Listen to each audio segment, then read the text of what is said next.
हरे नाम एव केवलम कलो नस्तेभ्यो गतिरन्यथा। हरे कृष्ण कृष्ण कृष्ण हरे हरे, हरे राम राम राम हरे हरे। हरे कृष्ण कृष्ण कृष्ण हरे हरे, हरे राम राम राम हरे हरे। हरे कृष्ण कृष्ण कृष्ण हरे हरे, हरे राम राम राम हरे हरे। जय जय श्री राधे, जय जय श्री राधे, जय जय श्री राधे।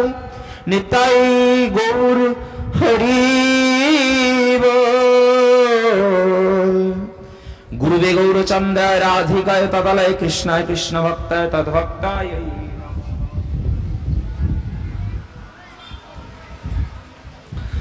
सकल श्रोता वैष्णवे करि नमस्कार, सकले कृपा चरण धूलि दियो मस्तके आमार।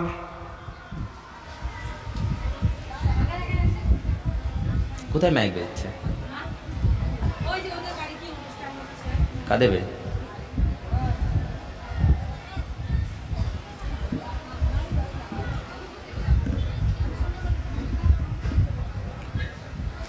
শ্রী রাধে।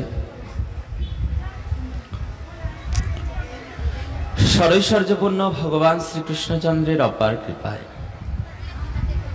কলিযুগের অনন্য যুগধর্ম শ্রীমদ্ ভাগবত মহাপুরাণ কথা আস্বাদন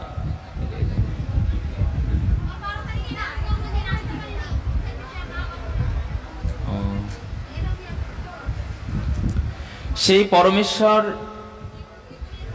ভগবান শ্রীকৃষ্ণচন্দ্রের অপার কৃপায়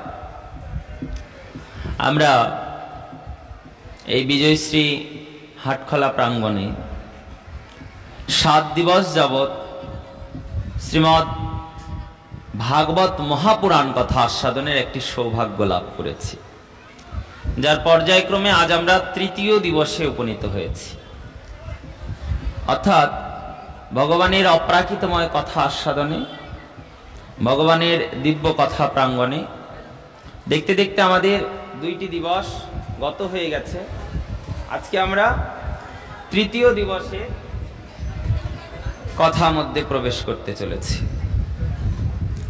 সেই শৃঙ্খলায় আমরা আস্বাদন করেছি ভাগবতের উৎপত্তি, সুখদেবের জন্ম বৃত্তান্ত, ভক্তিদেবী সঙ্গে আত্মদেবের পুত্র ধুন্ধুকারী আদি তাদের ভাগবত মাহাত্ম্য, আর সেই সঙ্গে আমরা এই 7 দিবস যাবৎ আস্বাদনের বিষয় হিসেবে এই 2 দিবসে আস্বাদন করলাম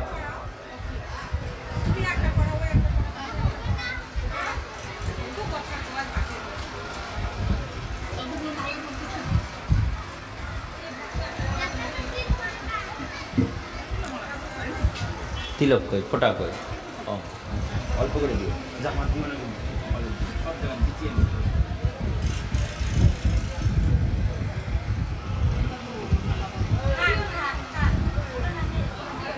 যেটা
হয়ে গেছে।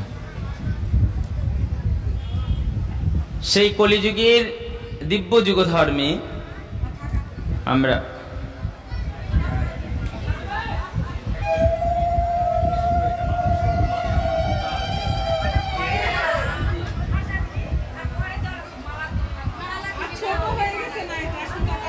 আমার মাথা বড় আছে।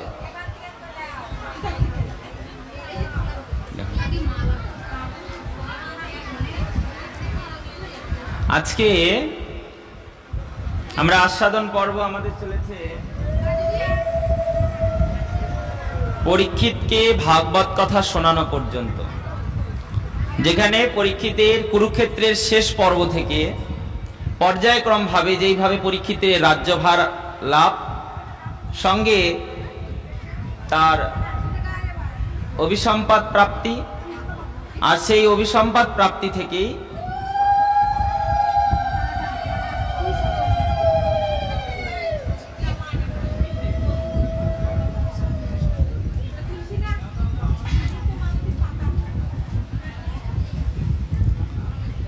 সে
শেষ হয়ে গেল।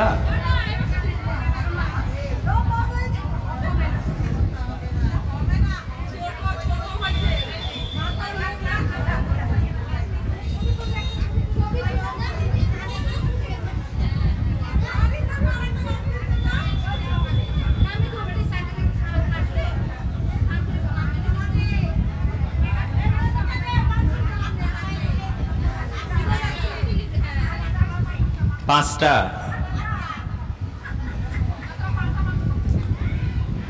আমরা সেই শৃঙ্খলায় আমরা ভাগবত কথা আস্বাদন করেছি।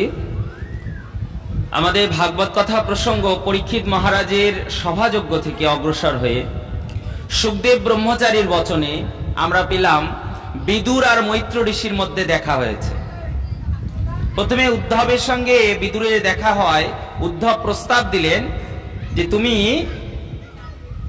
ওই মৈত্র ঋষির আশ্রমে গমন করো, তিনি পরম কৃষ্ণ তত্ত্বজ্ঞ, তিনি আপনাকে কৃষ্ণ কথা শোনাতে অত্যন্ত সচেষ্ট এবং কৃপাবান হবে। আর সেই শৃঙ্খলায় আমরা শ্রবণ করলাম যে আজকে পরম কৃপাচার্য এই ভক্তপ্রবর আমাদের বিদুর, তিনি মৈত্র ঋষির আশ্রমে গমন করেছেন। মৈত্র ঋষির কাছে তার অন্তরের সমস্ত ব্যথা বলাতে মৈত্র ঋষি জানালেন যে তুমি ভাগবত কথা আস্বাদন করো। কেন ভাগবত কথা আস্বাদন ব্যতীত জীবের পরমার্থিক কল্যাণ কিছুতেই সম্ভব নয়। তাই তুমি পরম মঙ্গলময় ভগবানের অপ্রাকৃত ভাগবত কথা আস্বাদন করো। আর এই ভাগবত কথা আস্বাদন করলে তোমার মধ্যে যে কৃষ্ণ বিরহগত দুঃখ, সেই বিরহগত দুঃখটা দূর হবে। অর্থাৎ আপনার চিত্তে যে সংশয় দুঃখ রয়েছে সেটা দূরীভূত হবে। তাই জন্য মৈত্র ঋষির আশ্রমে বিদুর কৃষ্ণ কথা শুনলেন। কোন কথা? এই অনন্ত ব্রহ্মাণ্ডের মধ্যে সেই অখিল ঈশ্বর ভগবানের সেই পরম দিব্য মহিমা কথা, যে ভগবান একা অনন্য। বিদুরকে শোনালেন, বিদুর তুমি হয়তো জানো না, যখন এই জগৎটা সৃষ্টি হয় তখন এই অনন্য জগৎটা ছিল জলময়। অর্থাৎ জগতের মধ্যে কিছু ছিল না, শুধুমাত্র জলেই পরিপূর্ণ ছিল। তার মধ্যে পদ্মপত্রের মধ্যে ভাসমান অবস্থায়, বটপত্রে ভাসমান অবস্থায় একমাত্র ভগবান শ্রীহরি ছিলেন সম্বল। তার অন্তরের ইচ্ছা হলো যে তিনি এই সৃষ্টির সংরচনা করবেন, আর সেই ইচ্ছায় তিনি এই সৃষ্টিকে সাজানোর জন্য সেই ভগবান আত্মপ্রসূত ভাবে নিজের মধ্যে থেকেই একজনকে সৃষ্টি করলেন। কাকে? নিজের নাভিপদ্ম থেকে সৃষ্টি করলেন স্বয়ং আদি পিতা ব্রহ্মাকে। ব্রহ্মাকে সৃষ্টি করে ব্রহ্মার কাছে দায়িত্ব দিয়েছিলেন সৃষ্টি। নাভিপদ্ম থেকে প্রস্ফুটিত ব্রহ্মা জন্ম নিয়ে খুঁজে বেড়াচ্ছেন যে আমার জন্ম কে দিল, অর্থাৎ কার নির্দেশে আমি এই ধরাভূমিতে এসেছি। কেন? তিনি জন্ম দিয়ে দেখছেন এই অনন্ত জলরাশিতে একটি মাত্র পদ্মপুষ্প ভাসমান আছে, আর সেই পদ্মপুষ্পের উপরে ব্রহ্মাজি বিরাজিত। এখন কি করবেন ব্রহ্মাজি বুঝতে পারছেন না, তাই ভাবলেন আমি দেখব এই জলরাশিতে তো আমি কিছুই দেখতে পাচ্ছি না, তাহলে এই পদ্মটা এলো কোথায় থেকে, বরং আমি পদ্মের গোড়াটাই খুঁজব। আর সেই পদ্মের গোড়া খোঁজার জন্য তার নালটা, ডাঁটাটা ধরে তার গোড়ার দিকে অগ্রসর হতে থাকে। তার দ্বারা অনন্য ব্রহ্মাণ্ডে ময় ভগবানের ঈশ্বরের উদর পর্যন্ত প্রবেশ করেও তিনি সেখানে কিছুই খুঁজে পেলেন না। সেই পদ্মের নাল ধরে জলের মধ্যে যাচ্ছেন, কিন্তু শেষ হচ্ছে না পথ। হঠাৎ করে জলের মধ্যে জল পড়লে যে একটা আওয়াজ হয়, টপ টপ, সে আওয়াজটা তার কর্ণে এলো। আমরা বলি টপ টপ, কিন্তু শব্দটা হলো তপ। জলের উপরে জলের বিন্দু পড়লে পরে আওয়াজ হয় না, তপ তপ করে, টপ না তপ। এইবার এই শব্দটি ভাসমান হয়ে তার কর্ণে ভেসে এলো। ব্রহ্মা বুঝতে পারলেন যে এই অখিল ব্রহ্মাণ্ডের ঈশ্বর যিনি আমাকে হয়তোবা সৃষ্টি করেছেন, তাকে হয়তো খোঁজা আমার সাধ্যে নেই। তাকে খুঁজতে গেলে পরে আমাকে কি করতে হবে? তপ করতে হবে। তপ মানে তপস্যা। তাই ব্রহ্মা সেই পদ্মাসনের মধ্যে বসলেন। কিন্তু কি করে তপস্যা করবেন? কেন? তিনি তো কিছু জানেন না, কোন মন্ত্রে তপস্যা করবেন? অনন্ত ব্রহ্মাণ্ডে তখন কিছুই ছিল না। অনন্ত ব্রহ্মাণ্ডে একটাই শব্দ শুধু বারংবার ধ্বনিত হচ্ছিল, ওম ধ্বনি। সেই অখিল শাশ্বত ব্রহ্ম শব্দ ওম, সেটা বারংবার ধ্বনিত হচ্ছে। ব্রহ্মা সেই ওম শব্দকে নিয়েই তার তপস্যা শুরু করে দিলেন। আর সেই তপস্যারই প্রভাবে ব্রহ্মা কি হলেন? সেই স্থানে নিত্য শাশ্বত আমাদের ব্রহ্মা সেই ভগবান পরমেশ্বর শ্রীকৃষ্ণের কৃপা লাভ করলেন। অনন্য ব্রহ্মাণ্ডশালী ভগবান শ্রীকৃষ্ণের সেই দিব্য কৃপা লাভ করলেন। ভগবান তার সামনে এসে হাজির হলেন। ব্রহ্মাকে বললেন, বৎস, আমি তোমার তপস্যায় সন্তুষ্ট, তুমি এবার তোমার চক্ষু উন্মিলন করো। ব্রহ্মা চক্ষু খুলে দেখছেন অনন্ত বিরাট রূপধারী ভগবান। তার বিরাট রূপের বর্ণনা এবার পরীক্ষিত মহারাজ করলেন। কেমন রূপ? বলে অনন্ত শিরসা, তার অনেক অনেক শির, মাথা, অনন্ত সহস্র বাহুনাং, হাজার হাজার তার বাহু, শত সহস্রাণী চরণাং, চরণও দেখে মনে হচ্ছে শত শত সহস্র সহস্র, বদন সহস্র, তার বদন সহস্র, সৃষ্টিস্থ স্থিতানাং লয় প্রারব্ধম, যার মধ্যে থেকে এক পাশে সৃষ্টি, আবার এক পাশে সমস্ত জগৎ লয় হয়ে যাচ্ছে। এই অনন্ত দিব্যশালী ভগবান তার সামনে এসে উপস্থিত হলেন।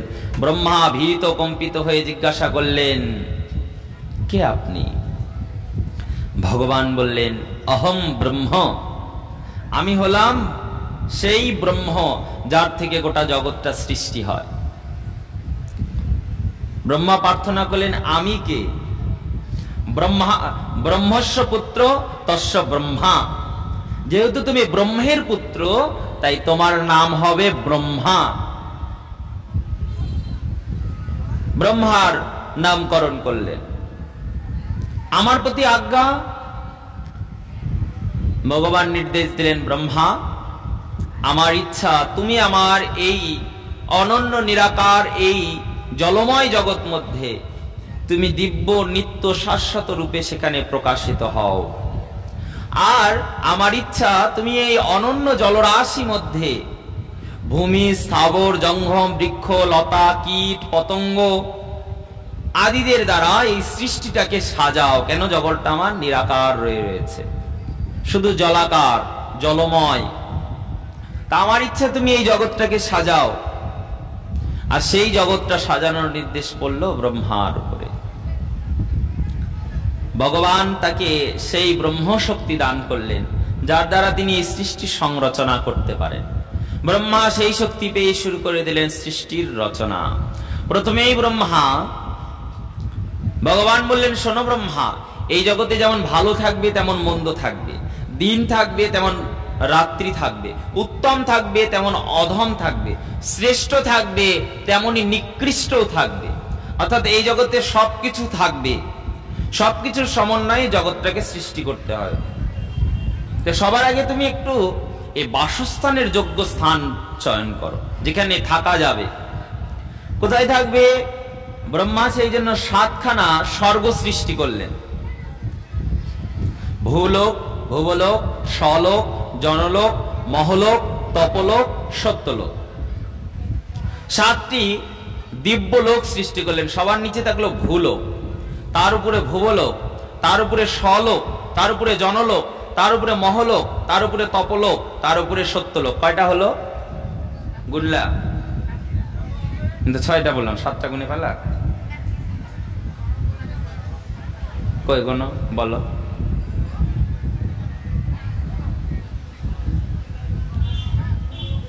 ভূলোক, ভুবলোক, স্বলোক, জনলোক, মহলোক, তারপরে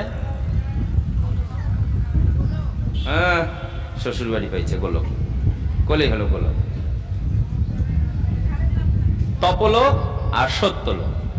এই নিয়ে হলো আমাদের 7টা।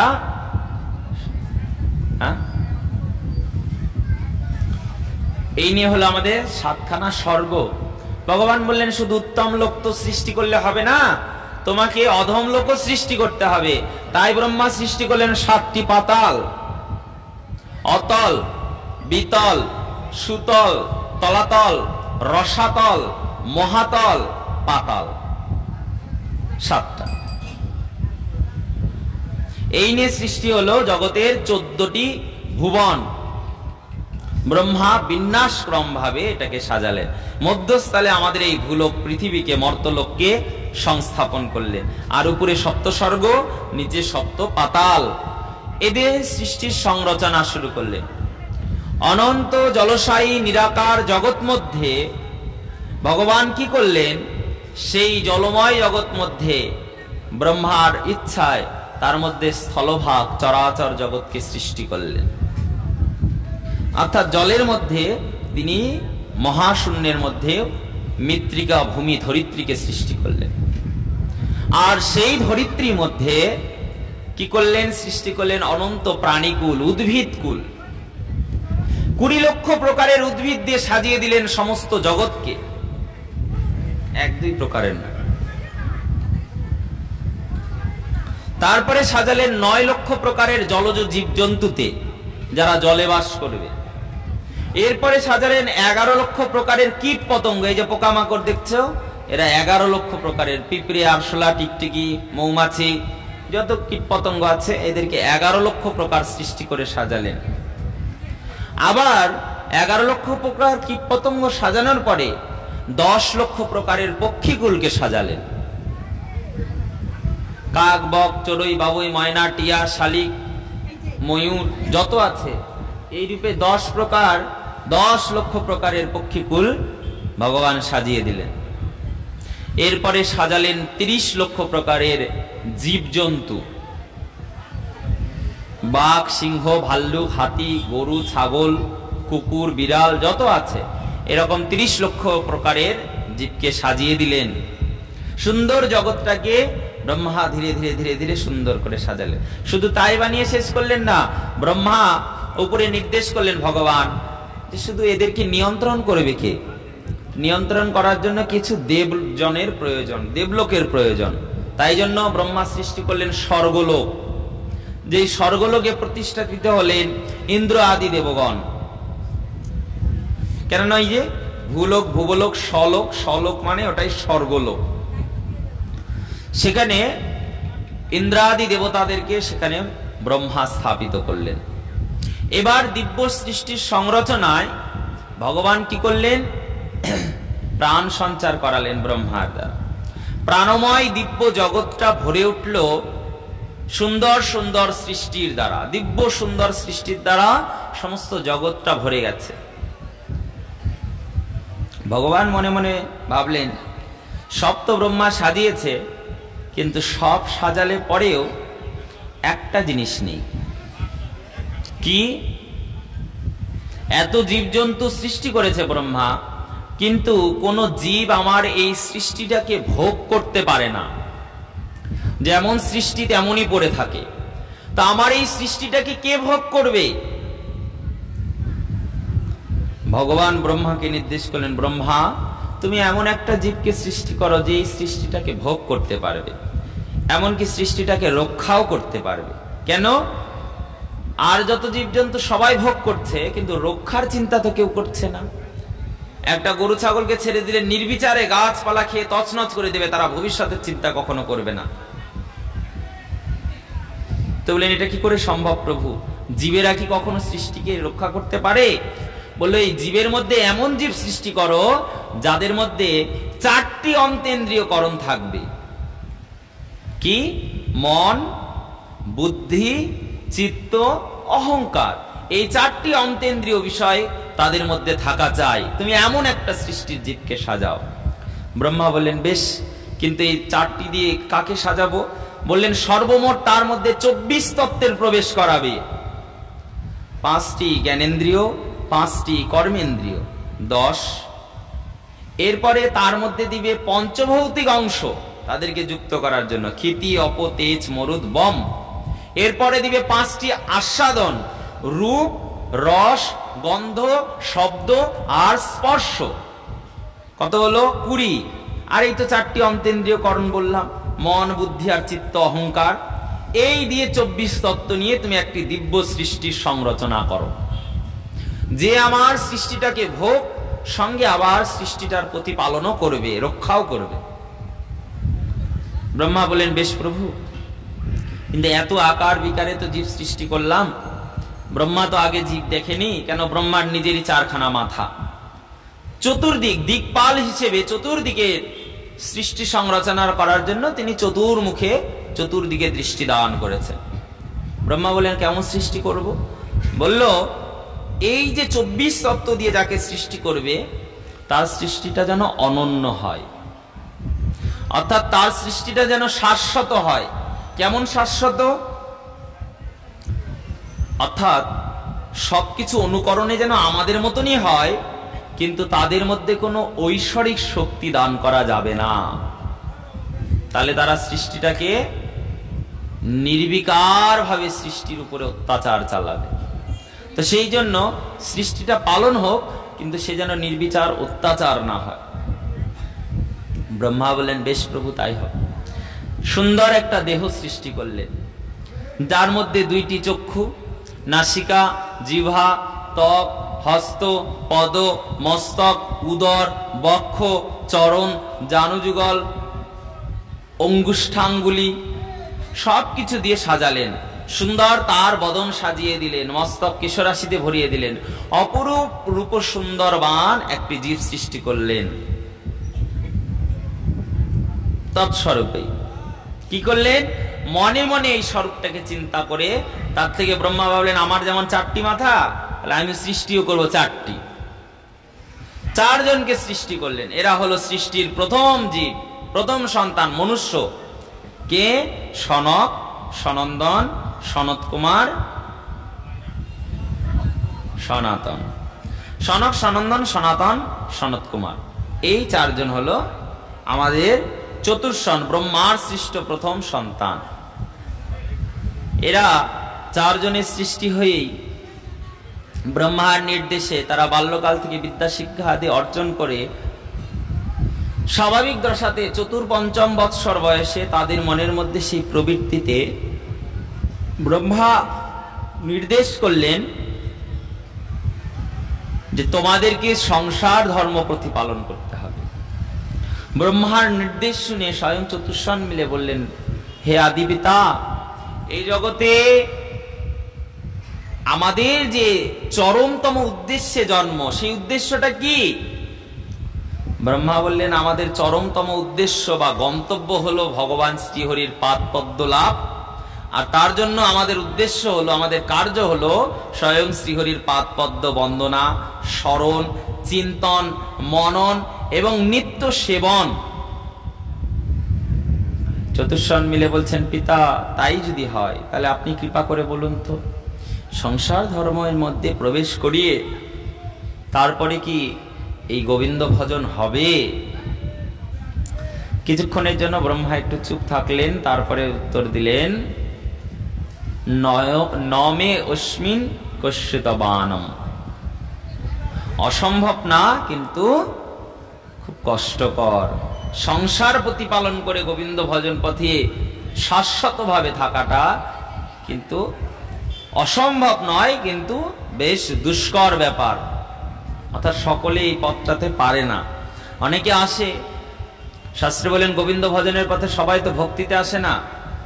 কেউ আসে কারো দ্বারা প্রেসার পেয়ে, কেউ আসে কারো দেখে, কেউ আসে কারো প্রতি প্রতিহিংসা করে, আবার কেউ আসে শ্রেষ্ঠজন অনন্য গোবিন্দ চরণের ভক্তি নিয়ে। তো জেনে রাখো, এই ভক্তি নিয়ে আসা জনের সংখ্যা হলো প্রতি 100 জনের মধ্যে হয়তো 1 থেকে 2 জন। আর বাকি জন বলে দেখে দেখে, শুনে শুনে, কারো চাপে কিংবা প্রতিহিংসা পরায়ণ হয়ে। তো শাস্ত্রে বলেন, এই রূপে কিন্তু আবার গোবিন্দ প্রাপ্তি সম্ভব হয় না। অতীব দুষ্কর গোবিন্দ প্রাপ্তি এই মার্গে। তাই জন্য ব্রহ্মা বললেন যে এই পথে গোবিন্দ ভজন করা খুব দুষ্কর। চতুষ্ষণ বললেন, তাহলে আমরা সেই সংসার কার্যে যেতে চাই না। ব্রহ্মা বললেন, কিন্তু সেটা দেরি হয়ে গেছে। কেন? আমি তোমাদের যখন সৃষ্টি করেছি, তোমাদের মধ্যে কিছু স্বাভাবিক প্রবৃত্তি আমি দান করেছি। এখন তোমরা যে শিশু, শিশুর থেকে বাল্য, কৈশোর, পূর্বে পৌগণ্ড আছে, তারপরে তোমাদের কৈশোর কাল থেকে যৌবনে পদার্পণ করবে। এই যৌবনটা হলো জীবনের সব থেকে ঝড়ঝঞ্ঝার কাল, যখন স্বাভাবিকভাবে তোমার এই সংসার প্রবৃত্তির প্রতি চাহিদা বাড়বে। সেই সময় যদি তুমি সৎ পথে সংসার না করো, তাহলে তোমাকে অসৎ পথ অবলম্বন করতে হবে, আর তাতে তুমি সত্যভ্রষ্ট হবে। এতে তুমি কি হবে? তুমি তোমার নিষ্ঠার পথ থেকে, ভক্তির পথ থেকে বিচ্যুত হয়ে জগতে বিনষ্ট হবে। চতুষ্ষণ শুনে বললেন, পিতা এই ভাবটা, গতিটা কখন আসবে? বলেন, যখন তোমার দশাটা, তোমার জীবনটা ধীরে ধীরে এই বাল্য কৈশোর ছেড়ে কোথায় যাবে? যৌবনের দিকে যাবে। ব্রহ্মা 4 জন পুত্র একসঙ্গে করজোড় করে বললেন, পিতা তাহলে আপনি এই কৃপা করুন, আপনি তো পিতা, এই কৃপা করুন, আমাদের জীবনে যেন কখনো এই যৌবন দশাটা না আসে। ব্রহ্মা বললেন, এটা অসম্ভব। মানুষের জীবনের স্বাভাবিক প্রবৃত্তিতেই এই যৌবন দশা তো অবশ্যই আসবে, তখন তোমরা কিন্তু পথভ্রষ্ট হবে। চতুষ্ষণ বললেন, যদি আমরা এইভাবে থাকি তাহলে? বলে, এই দশাতে, বাল্য দশাতে, তখন বয়সের মাপকাঠিটা তাদের 4-5 বছর বয়সী বালক হয়ে আছে। বলে, এই মাপকাঠিতে কখনো চিত্তের মধ্যে যৌবন ভাব আসবে না, কাম ভাব আসবে না। তো তখন ব্রহ্মার চরণ ধরে সবাই মিলে প্রার্থনা করলেন, 4 জন মিলে, তাহলে পিতা এই কৃপা করুন, আমরা যেন সারা জীবন এইভাবেই থাকি, আমাদের জীবনে যেন আর এই যৌবন দশা না আসে। ব্রহ্মা একটু ক্ষিপ্ত হলেন, ক্রুদ্ধ হলেন। সৃষ্টি করলাম এদেরকে জগৎ সাজানোর জন্য, আর এরা এমন করলো। একটু ক্রুদ্ধ হয়ে ভ্রুকুটি করে, মানে ভ্রু টেরা করে তার দিকে তাড়ালেন। তাকে বলেন, বেশ তথাস্তু। এই ভ্রুকুটি থেকে সৃষ্টি হলো একজনের, সে আবার জন্ম নিয়েই রোদন করতে শুরু করেছে, কাঁদতে শুরু করে দিয়েছে। এমন কান্না, ব্রহ্মা বলেন, কে রে ভাই? রোদন্তে ইতি নাম রুদ্র। যেহেতু জন্মই হলো রোদন করতে করতে, তার নাম রাখলেন রুদ্র। রোদন্তে ইতি নাম রুদ্র, যেহেতু এত রোদন করছিলেন তাই তার নাম রেখেছেন রুদ্র। সে ক্রন্দন স্থির করিয়া আদি পিতার চরণে প্রার্থনা করলেন, বলুন পিতা, আমার প্রতি কি নির্দেশ, আমি কি করব? এই হেড গেট গেট গেট, কে রে?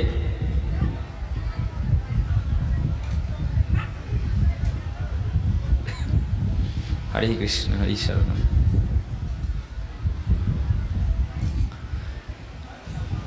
সেও করজোর করে ব্রহ্মার কাছে প্রার্থনা করলেন, হে পিতা, হে কৃপাময়, আপনি বলুন তাহলে আমাদের কার্য কি করা দরকার, আমরা কি করে এই সংসার জীবনে নিজেদেরকে স্থির করব, সংসার প্রতিপালনে আমরা স্থিরতা লাভ করব, আমাদের কার্য কি? রুদ্রকে বলেন, যেই কাজ আগে দিয়েছিলাম 4 জনকে, তাহলে সেটা তুমি করো। রুদ্র বললেন, বেশ, সেটা আমি খুব ভালোই করব। কি করলেন? শুরু করে দিলেন। ভূত, পেট, পিশাচ, ডান, যোগিনী, তাল, বেতাল, এগুলো সাজাতে শুরু করলেন। কারো ওই 2টি হাত 2টি পা বানিয়েছে, মাথা লাগাতে ভুলে গেছে, ওই অবস্থায় ঘুরে বেড়াচ্ছে, কেমন লাগবে দেখতে? কারো সুন্দর করে সব বানিয়েছে, মাথাটা সেট করে দিয়েছে হাতের উপরে, গলায় লাগাতে ভুলে গেছে। কারো সব করেছে, চোখগুলো লাগিয়ে দিয়েছে বুকে, বুকে 2টা চোখ ঘুরছে গল গল গল করে। কারো সবকিছু করেছে, পা গুলান উপর দিকে করে, হাতগুলোর নিচের দিকে করে দিয়েছে।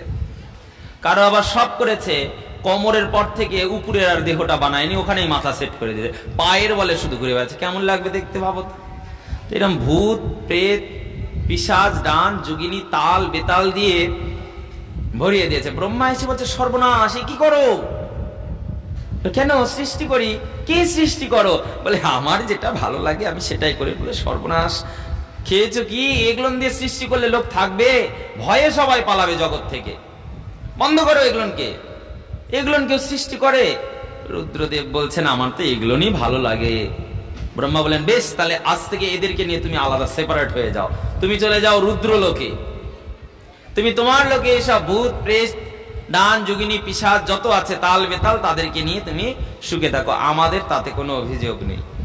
চলে গেলে এবার সৃষ্টি করলেন 10 জন ঋষিকে, অত্রি, ভৃগু, মরিচ, অঙ্গিরা আদি 10 জন ঋষিকে, সঙ্গে নারদ সৃষ্টি করলেন। সৃষ্টি করে তাদের উপরে দায়িত্ব দিলেন, তোমরা সৃষ্টির কাজকে অগ্রসর করাও। 10 জনের মধ্যে 9 জন রাজি হলো, কিন্তু 1 জন রাজি হয়নি। কে? দেবর্ষি নারদ। নারদ বলেন, পিতা, আমি সংসার ধর্ম করতে চাই না। ও পিতা, আমাদের জন্ম কেন হয়েছে গো? আমাদের মুখ্য উদ্দেশ্য কি? বলে, গোবিন্দ ভজনে মুখ্য উদ্দেশ্য, তিনি পরম পিতা।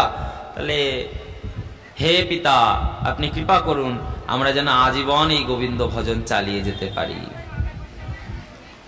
ব্রহ্মা বলছেন, বেশ, গোবিন্দ ভজন তো করবে, কিন্তু সংসার কার্য? বলে, আমি চাই না, আমার ইচ্ছা আমি আজীবন ওই যে চতুর্সনরা ছিল, কিন্তু আমি ওইরকম থাকবো না, কিন্তু আমি ব্রহ্মচর্য ব্রতে অধিষ্ঠিত থাকবো আজীবন। ব্রহ্মা বলেন, বেশ, এও করলো না, তাহলে আর কে দায়িত্ব নিবে? 9 জনকে গিয়ে বললেন, তাহলে তোমরা তো অন্তত সংসার কার্য করো। এই 9 জন বললেন, প্রভু, সংসার কার্যটা কি করে হবে? সংসারে পরম সৃষ্টিতত্ত্ব হলো এখানে প্রকৃতি আর পুরুষের প্রয়োজন। আপনি তো শুধু আমাদেরকে পুরুষ দেহ দান করেছেন, প্রকৃতির দেহ কোথায়? ব্রহ্মা ভাবলেন, ঠিকই তো, ভুল হয়ে গেছে আমার, সৃষ্টি সাজাতে সাজাতেই আবার সৃষ্টির মধ্যে আমার ভুল হয়ে গেছে। কি করবেন? এবার ব্রহ্মা ধ্যানস্থিত হয়ে নিজের সমস্ত তপবল দিয়ে নিজেরই দেহের বাম অংশ থেকে একটি নারীকে আর ডান অংশ থেকে একটি পুরুষকে সৃষ্টি করলেন। নারী রূপের নাম হলো শতরূপা, আর মনুষ্য রূপটির নাম হলো মনু, যেটা নরদেহ প্রাপ্ত হলো তার নাম হলো মনু। এদেরকে বলা হলো সৃষ্টির আদি পিতা আর আদি মাতা। কেন? এরা সংসার ধর্ম করেছে। কিন্তু সৃষ্টির যদি আদি মনুষ্য জাতি বা মানুষ বলা হয়, সেটা কিন্তু হলো চতুর্সন। এদেরকে ব্রহ্মা আগে সৃষ্টি করলেন, কিন্তু এরা সংসার করেননি। তো মনু আর শতরূপা এদের উপরে দায়িত্ব দিলেন, তোমরা সৃষ্টি কার্যটাকে অগ্রসর করাও। পিতামহ ব্রহ্মাকে প্রণাম করে বলেন, বেশ পিতা, আপনার যা আজ্ঞা হবে আমরা তাই করব। কিন্তু কোথায় করব? এত সুন্দর তো জগৎ, কেন 14 ভুবন সৃষ্টি করেছেন। বললেন, কিন্তু কোথা থেকে পাবো? কোন জায়গায় গিয়ে আমরা ভজন করব? ব্রহ্মা বললেন, শোনো, এই জগতের তারতম্যে 3টি লোক ভেদ করা হয়েছে, স্বর্গলোক, মর্তলোক আর পাতাল। এই 3টি লোক আছে। আর শাস্ত্র কথিত হলো ত্রৈলোক্যে পৃথিবী ধন্যা। এই ত্রিলোকের মধ্যে ধন্য হলো আমাদের এই পৃথিবী লোক। অর্থাৎ এই ভূলোক, এই মর্তলোক এটাই শ্রেষ্ঠ। আমরা কোথায় যাব গো? ব্রহ্মাকে বললেন তাহলে তোমরা সেই পৃথিবী লোকে গিয়ে ভজন করো। বেশ, পৃথিবী লোকে যাবেন, কিন্তু সর্বনাশ, গিয়ে দেখে পৃথিবীই নাই। শুরু হলো খোঁজাখুঁজি, পৃথিবী কই, পৃথিবী কই। শুনে নিয়েছে পৃথিবী খুব ভালো, শ্রেষ্ঠ। তো কি হয়েছে, একজন অসুর ওই পৃথিবীটাকে নিয়ে লুকিয়ে রেখে দিয়েছে। কি নাম? হিরণ্যাক্ষ। কেন? যেটা জগতে শ্রেষ্ঠ তার উপরে তো সবার নজর পড়ে। যেটা জগতে সব থেকে ভালো জিনিস তার উপরে কিন্তু সবার নজর থাকবে। কি করে ওটাকে প্রাপ্ত হওয়া যাবে, কি করে ওটা পাওয়া যাবে, টার্গেট সবার। এবার পৃথিবী যেহেতু ধন্য, দেবতাদের নজর আছে, ব্রহ্মার নজর আছে, মনুষ্য জীবের নজর আছে, সঙ্গে নজরটা ছিল অসুরদেরও। তাই হিরণ্যাক্ষ কি করেছেন, সেই লোকটাকে একদম পাতালে নিয়ে চলে গেছেন, অতলে নিয়ে চলে গেছেন, সেখানে নিয়ে গিয়ে লুকিয়ে রেখেছেন। ব্রহ্মা অনেক খোঁজাখুঁজি করেও কিছু পাচ্ছেন না।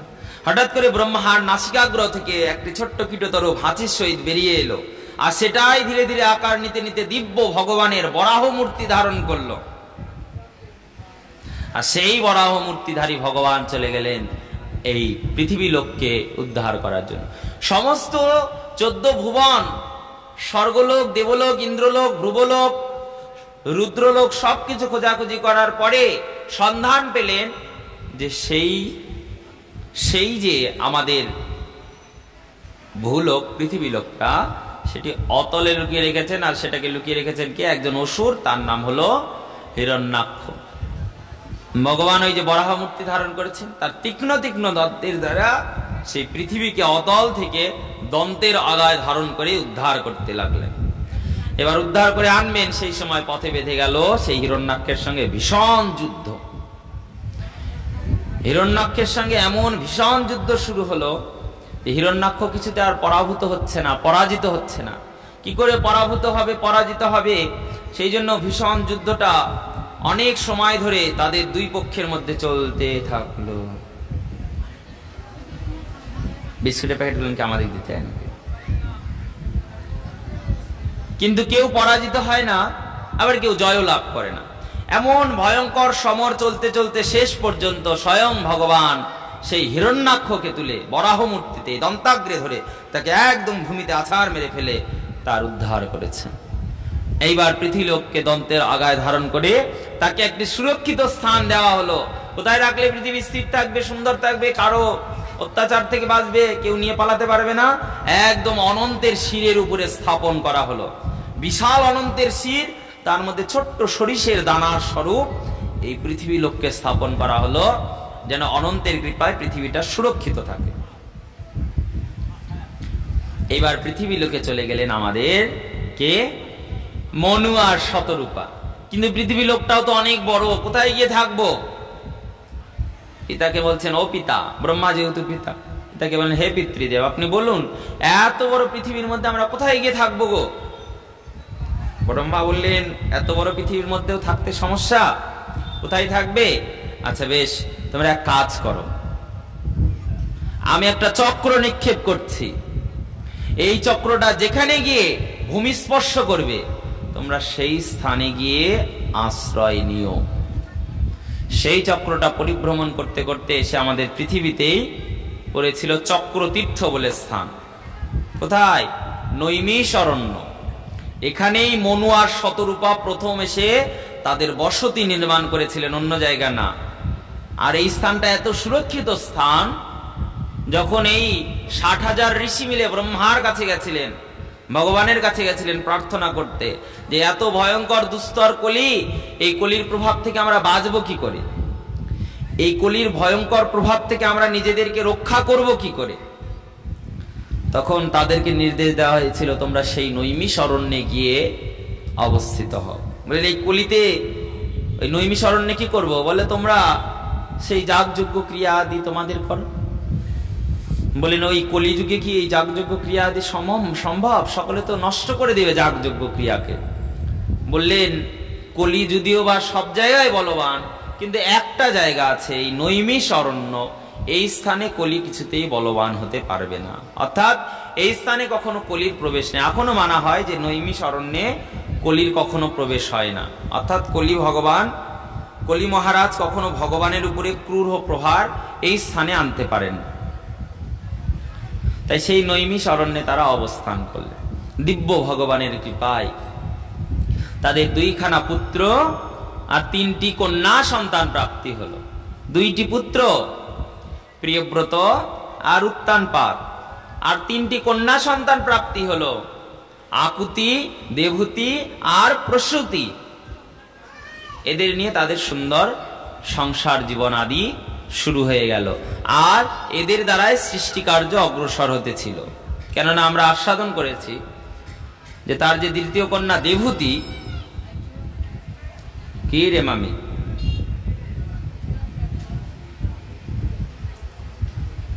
দেবহূতির সঙ্গে বিবাহ হয়েছিল প্রজাপতি কর্দমের, আর তার সঙ্গে বিবাহ হয়ে তাদের হয়েছিল 9টি কন্যা আর 1টি পুত্র। পুত্রের নাম কি? দেবহূতির পুত্রের নাম ভাগবত সপ্তাহ তো সবাই শোনো। কই গো, দাদা তো বলেও দিল, তাও কেউ কবে না। কপিল দেব ভগবান মাতা দেবহূতির পুত্র রূপে এসেছে।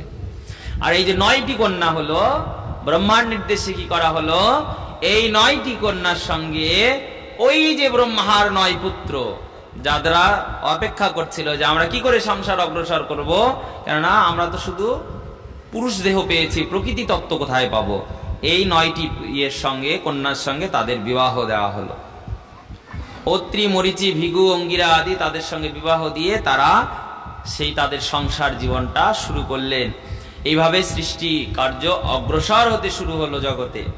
ধীরে ধীরে ধীরে ধীরে এই শূন্য পৃথিবীটা তারা সাজিয়ে পরিপূর্ণ করতে শুরু করলেন।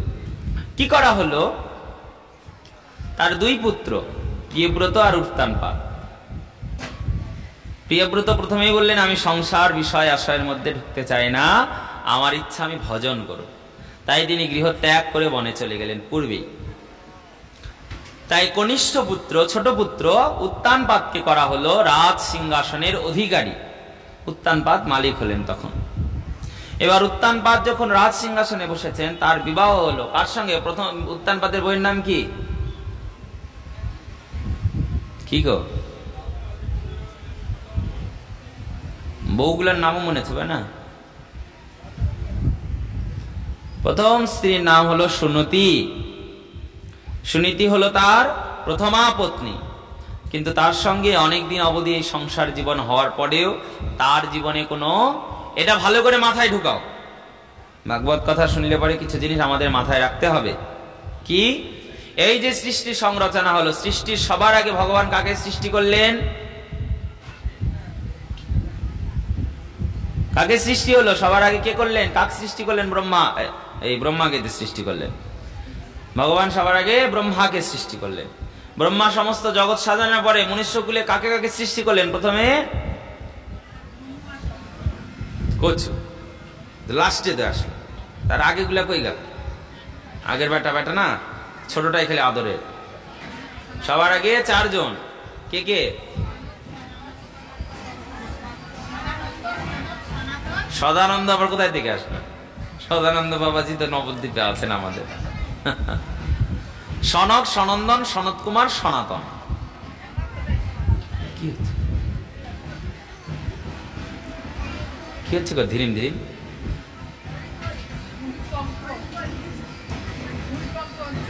এইবার এই 4 জনের হাতে দায়িত্ব দিলেন কিসের? প্রথমে সৃষ্টির। তাহলে এরা 4 জন করলো না, তারপরে কাদের সৃষ্টি করলেন ভগবান? তারপরে ব্রহ্মা থেকে কার সৃষ্টি হয়েছিল? দ্বিতীয় রোদন্তে ইতি নাম রুদ্র, রুদ্রের সৃষ্টি হলো। সে কি বানালো? ভূত, প্রেত, তাল, বেতাল, এই জিনিসগুলো ঢুকে না। গোটা ভাগবত হয়তো মাথায় গিলতে পারবো না, কিন্তু কিছু কিছু জিনিস রাখলে পরে জীবনে আমাদের মঙ্গল হবে। সৃষ্টি তত্ত্বটা যদি একটুও জানতে পারি তাহলে আমাদের পরম কল্যাণ হবে। তাহলে সবার আগে কে? ব্রহ্মা। ব্রহ্মা সবার আগে শুরু করলেন 4টি সন্তানকে, সনক, সনন্দন, সনত কুমার, সনাতনকে। এদেরকে একসঙ্গে বলা হয় চতুর্ষণ। এদেরকে সৃষ্টি করলেন। আর তারপরে সৃষ্টি করলেন রুদ্রকে, যার ভ্রুকুটি থেকে সৃষ্টি হলো রুদ্রের। এরপরে সৃষ্টি করলেন 10 জন ঋষিকে, অত্রি, মরিচ, ভৃগু, অঙ্গিরা আদি, নারদ, এদেরকে সৃষ্টি করলেন। এরপরে সৃষ্টি করলেন শেষে গিয়ে 2 জনকে, একজন নারী আর একজন পুরুষ, কে? মনু আর শতরূপা। এদের হাতেই দায়িত্ব দেওয়া হলো এই সৃষ্টিটা সুন্দর করে সাজানোর জন্য। তারা দায়িত্ব পেল যে তারা এই সৃষ্টিটা সাজাবেন। আর সেই সৃষ্টি সাজানোর ইচ্ছায় তাদের প্রথম সন্তান হলো। এতদিন তো ব্রহ্মা সৃষ্টি করছিল, এবার ভাবো সংসারের জৈবিক ক্রিয়াতে সন্তান সৃষ্টি হলো। কে তারা হলো? 2টি পুত্র আর 3টি কন্যা। কি কি নাম? কে বলতে পারবা? বলতে পারলে এবার একটা চকলেট পাবা। বয়াম আছে চকলেট, নাহলে গোটা চকলেট আমি নিয়ে চলে যাব। বয়াম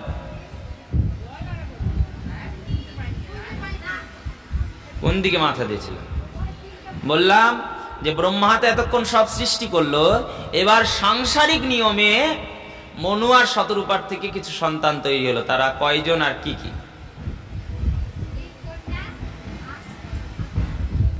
কে কে?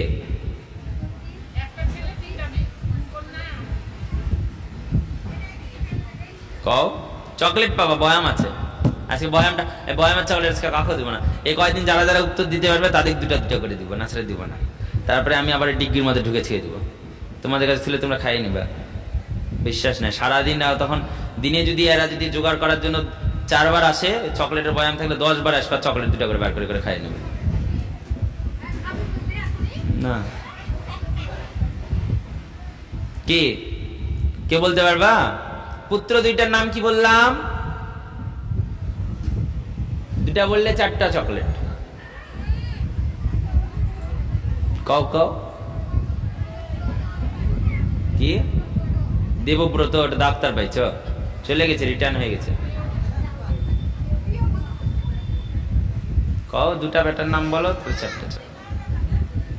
হ্যাঁ, নকল নকল করলে হবে থেকে, মাস্টারের থেকে শুনে নি, মাস্টারে আবার কবে।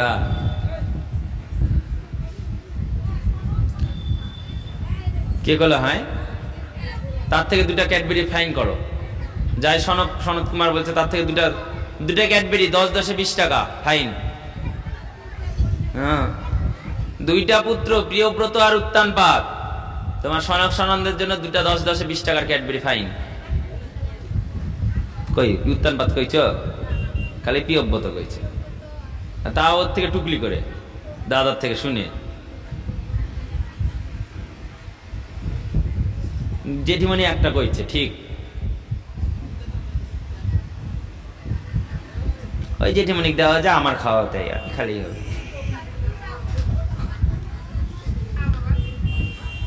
তো এরা হলো ব্রহ্মার 2 পুত্র, সনক, 4 পুত্র সনক, সনন্দন, সনত কুমার। তারপরে ব্রহ্মার এই রুদ্রের অবতার, তারপরে ব্রহ্মার থেকে 9 জন ঋষি, তারপরে মনু শতরূপা, আর মনু শতরূপার থেকে শুরু হলে 5টি সন্তান সন্ততি। 3টি কন্যা, আকুতি, দেবহূতি, প্রসূতি। 2টি পুত্র প্রিয়ব্রত আর উত্তানপাদ। উত্তানপাদের বইয়ের নাম কি বললাম? এই জিনিসগুলো মাথায় রাখো, সৃষ্টির সংরচনা।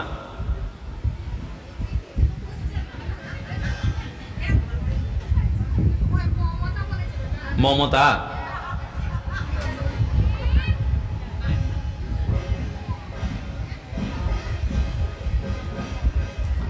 তো প্রিয়ব্রত সে সংসার জীবন থেকে বিরত থাকায় কি করা হলো, আবার উত্তানপাদ সে সংসারের দায়িত্ব নিলে। তার প্রথম পত্নীর নাম হলো সুনীতি। কি বলছে? মনসা, মমতা। তার মানে ওই 2টা চকলেট চলে আসলো ফেরত, আবার ভুল বলাতে। তাহলে এগুলো জিনিসগুলো বেশ মানে গল্পের মতন করে মনের মধ্যে ভাগবত হলো, লীলা তো ভগবানের অপ্রাকৃত লীলা। তো এগুলোকে যদি মনে করে রাখো না, গোটা সৃষ্টি তত্ত্ব না মনের মধ্যে সঞ্চার থাকবে। তোমরা যে 7 দিন ধরে ভাগবত শুনবে, কিছু তো মাথায় রাখবে যে সৃষ্টিটা ব্রহ্মা কি করে সাজালেন। তো সৃষ্টির জাগতিক নিয়মে প্রথম সন্তান হলো এই 2 পুত্র প্রিয়ব্রত উত্তানপাদ। আর উত্তানপাদের সঙ্গে বিয়ে হলো প্রথমে কার? সুনীতির। সুনীতির সঙ্গে বহুদিন ধরে সংসার করার পরেও তার কোনো সন্তান লাভ হলো না। সেই জন্য উত্তানপাদ সিদ্ধান্ত নিলেন তিনি আরেকটি বিবাহ করবেন। কেন? পুত্র না হলে পরে সন্ততি না হলে এই রাজ্যকে, রাজদায়িত্বকে কে পালন করবে? তাই দ্বিতীয় বিবাহ করলেন সুরুচি দেবীকে।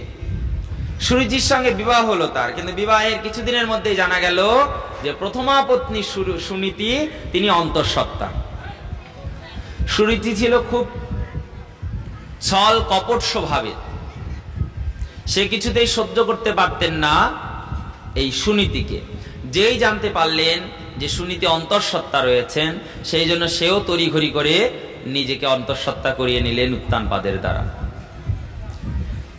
কিছুদিনের মধ্যেই প্রথম পত্নীর থেকে সুন্দর একটি পুত্র সন্তান জন্ম নিলেন, যার নাম রাখা হলো ধ্রুব।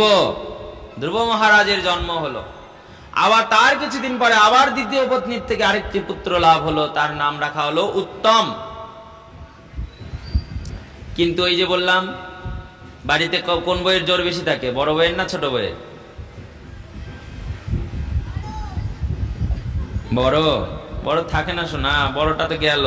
বড়র পাওয়ার কমলো জন্য তো ছোটটা আসলো। বড়র পাওয়ার বেশি থাকলে ছোট আসতে দেয়?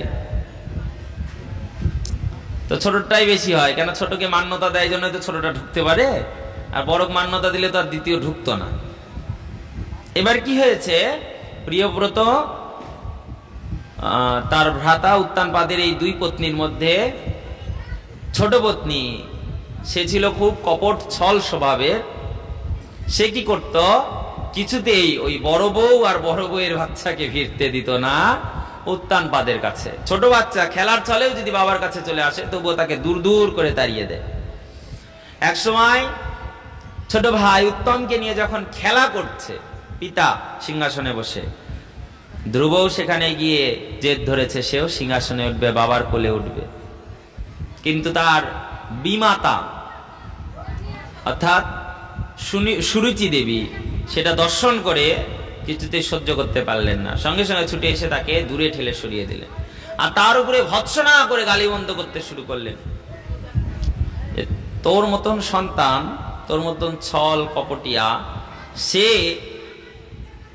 এই মহারাজের কোলে উঠবে এটার যোগ্যতা নেই।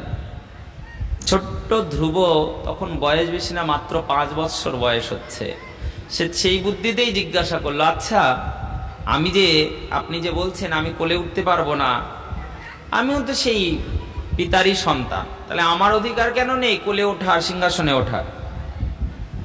তার মাতা বলল, শোন, সিংহাসনে যদি উঠতে হয়, সেই এই সিংহাসনের অধিকারী হবে যার আমার গর্ভ থেকে জন্ম হবে। ছোট্ট সন্তান, সে তার অত বোঝে না।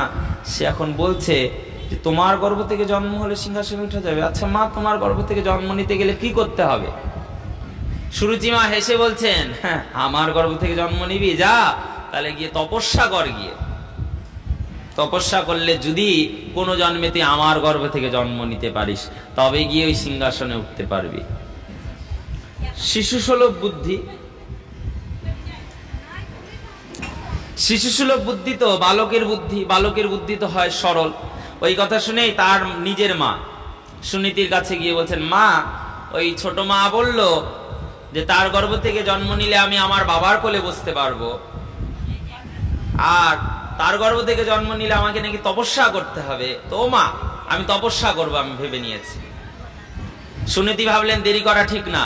কোনো পুত্র বা সন্তানের মনে যদি বাঞ্ছা হয় যে ভজন করবে, সাধন করবে, তাকে কখনো বাধা দিতে নেই, তাকে ভজনের পথে অগ্রসর করানো কর্তব্য। কি করে অগ্রসর করাবো?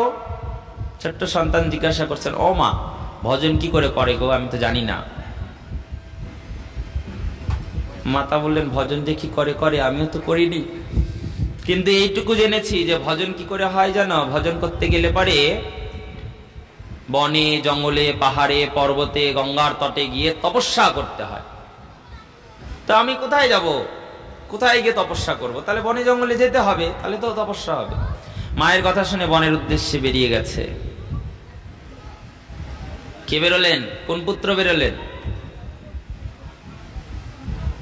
হ্যাঁ, ধ্রুব বেরোলেন। ধ্রুব হলেন প্রথমা পত্নী, বড় বউয়ের ছেলে। কিন্তু মনের মধ্যে গিয়ে দিক বিদিক ঘুরে বেড়াচ্ছে, পরিভ্রমণ করে বেড়াচ্ছে, বুঝতে পারছে না কার আশ্রয় নেবে। মা তো বলে দিয়েছে বনে গেলে তপস্যা হবে, কিন্তু বনে কোথায় যাব? দেখো, প্রকৃত সৎ মা, প্রকৃত ভজনানন্দী মা তারাই যারা নিজেদের পুত্রকে, সন্তানকে ভক্তি পথে অগ্রসর করায়। এখনকার দিনের আমরা কি করি? এই যে প্রথম দিন বললাম না, এখন বাচ্চার জন্ম হওয়ার থেকে আমরা অন্য কিছু চিন্তা করি। বাচ্চার সন্তান জন্ম হলে পরে কান্না করতে শুরু করবে, তাকে দেখা দেখি তার হাতে প্রথমে ওই 20 টাকার নোট, 100 টাকার নোট, 50 টাকার নোট ধরাই দেবো। বাচ্চা হয়েছে না, মুখ দেখে দিলাম, অর্থ বিষয় ধরাই দিলাম। আবার সেই বাচ্চা যখন একটু বড় হবে, দেখো বাচ্চাটা দেখতে দেবের মতন হচ্ছে, আমার বেটাটা না একদম সাল মাল খাল, মানে বেশ সুন্দর দেখতে। ওগুলো নায়ক নাই নাকি?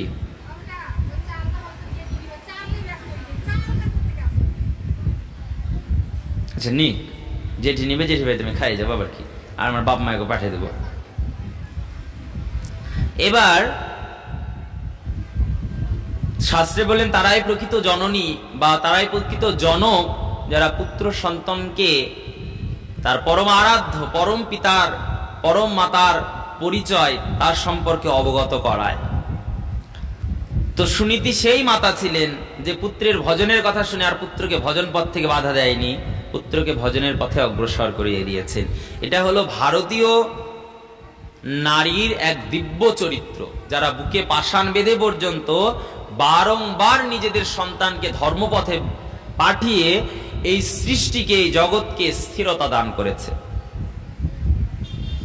আজকে সূর্য যে জায়গায় আছে, শাস্ত্র বলেন সেই জায়গায় সূর্য থাকার কথা নয়। কেন বলেন? জীব এত পাপ তাপ অপরাধ করে যে জগৎটা পাপে আচ্ছন্ন হয়ে গেছে, অপরাধে আচ্ছন্ন হয়ে গেছে। সেই জন্য সূর্য কিন্তু এইভাবে ওখানে স্থির থাকার কথা ছিল না, জ্বালিয়ে পুড়ে শেষ করে দিত জগৎকে। একমাত্র সূর্যকে পর্যন্ত ধরে আছেন। পৃথিবী যে তার নিজের ওই কেন্দ্রে কক্ষপথে ঘুরছে, নিজের অক্ষে দণ্ডায়মান হচ্ছে, এটাও হওয়ার কথা ছিল না। তিনি ছিটকে পড়ে যেতেন। যত পাপ করি আমরা, দিন রাত পাপ করি। যারা এখানে বসে আছে তারাই চিন্তা করে আজকে দিনে কি কি পাপ করেছ। কেন? পাপের কোনো মানুষ জন্মে শেষ নেই, রোজ অনন্ত পাপ। মিথ্যে কথা, অসৎ সঙ্গ, অসৎ আচরণ, এগুলো হলো আমাদের জীবনের মহামহা পাপরাশি, যা আমাদের মধ্যে রোজ রাশি রাশি ভাবে সঞ্চিত হতে থাকে। তাহলে এত পাপে কি ধরিত্রী স্থির থাকতে পারে? বলে না, ধরিত্রী কবেই ছিটকে তছনছ হয়ে যেত। তাহলে ধরিত্রীকে কে এইভাবে আঁকড়ে ধরে আছে? বলে আমাদের জগতে যারা সাধুগুরু বৈষ্ণব, তাদের তপ বলে, তপস্যার বলে, ভজনের বলে আজও সৃষ্টিটা, আজ এই সমস্ত জগৎটা একত্রিত হয়ে আছেন, স্থির হয়ে আছে। না হলে এই জগৎটা কবেই ছিটকে কোন দিকে গিয়ে পড়তো তার কোনো সীমা থাকতো না। একমাত্র সাধু সজ্জনদের কৃপা বলে আজ এই জগৎটা স্থির হয়ে আছে। মা পাঠিয়েছেন, পুত্র খুঁজে বেড়াচ্ছেন। ভজন তো করতে এলাম, কিন্তু ভজন করব কি করে? চতুর্দিক খুঁজে খুঁজে খুঁজে খুঁজে কোনো ভজন করার পথ বা সন্ধান পেলেন না। কিন্তু শাস্ত্রে বললেন কি, কারো মনে যদি ভজনের প্রকৃত সৎ ইচ্ছা, নিষ্ঠা থাকে, তাহলে শাস্ত্র কি করে? শাস্ত্র বলেন কৃষ্ণ কৃপায় গুরু মেলে। অর্থাৎ ভগবান কৃষ্ণ কৃপা করে আমাদের জীবনে সৎগুরু পাঠিয়ে দেন, যিনি সৎ মার্গ, সৎ পথ, নিজের জীবনের মূল্যবোধ শিখিয়ে জীবকে সৎ পথে চালনা করে, যে হলো প্রকৃত সৎগুরু। কিসের পথ তিনি দেখাবেন? একমাত্র জগতে কৃষ্ণ ভক্তির পথ ছাড়া সৎগুরু দ্বিতীয় কোনো পথ দেখাবে না। দ্বিতীয় কথা হলেই তিনি মুখ বন্ধ। বিষয়ের কথা বলতে আমি আসিনি, আমি এসেছি কৃষ্ণ ভজনের পথ দেখাতে। এটা সৎগুরুর চরিত্র, যার দ্বারা জীব নিত্য নিত্য তার সৎ পথ, সৎ মার্গ দর্শন করতে পারবে, সেই পথে চলতে পারবে। এইবার ধ্রুব যেহেতু শিশু, এই জন্য শাস্ত্রে বলে না, শিশুকালে কৃষ্ণ ভজে কৃষ্ণ পাইবার আসে। কৃষ্ণ দূরে থাকতে পারে যদি শিশুকালে কৃষ্ণ ভজে। বাপরে, ভিতরে কোথায় বা কোথায় মনে হয় 100-4-5 পিঁপড়া পোকা জড় হয়ে গেছে। হ্যাঁ, উদ্ধার পেতে যায় তো ধুতির উপরেই থাক, ভিতরে যে সুরসুরি দেওয়ার কি আছে? সবই ঠিক আছে, জামার মধ্যে ঢোকার কি আছে? উপরেই বসে থাক। আমি কোনোদিনও উপরে বসালে কাকো তাই যাই না। কালকে তো পিঠের মধ্যে এমন করে দিতে, বাড়ির যাই দেখি গেঞ্জির সাথে কামড়েই আছে বেটা। দেখ বিজয়শ্রীতে বাড়ি চলে আসলি তো, এবার মজা পাবি, থাক। আর কে তো ঘড়ি কথা শোনাবে এখানে? হ্যাঁ, তোমরা সবাই ঘুমাবে, আমি সারা ধরে শুনাবো। কি আর শুনবে? হয়তো চান্স পেলে কট কট কট কট করেছিল পিঠে। এইবার সৃষ্টি সংরচনায় এখানে ধ্রুব, যেহেতু তার বুদ্ধিটা শিশু সুলভ, ওই জন্য শাস্ত্রে বললেন শিশু সুলভ বুদ্ধিতে কৃষ্ণ ভজনটাই হলো জগতের শ্রেষ্ঠ। কেন?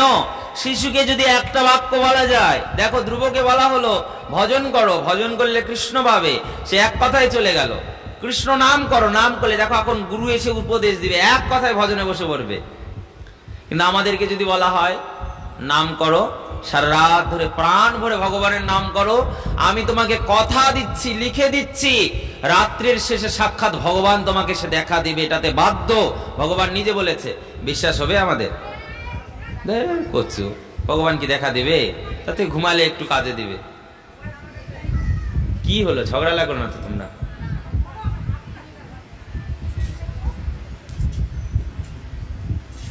এবার শিশু বুদ্ধিতে যখন ধ্রুব এসে বসেছেন, ভগবানও তাকে কৃপা করার জন্য কি হয়েছে, ছুটে এসেছেন। কি রূপে? গুরু রূপে। কেন? নারদ হলো ভগবানের একটা অবতার। ভগবানের যে 24 অবতার শাস্ত্রে বর্ণিত হয়েছে, তার মধ্যে প্রথম অবতার হলো ভগবানের চতুর্ষণ রূপী।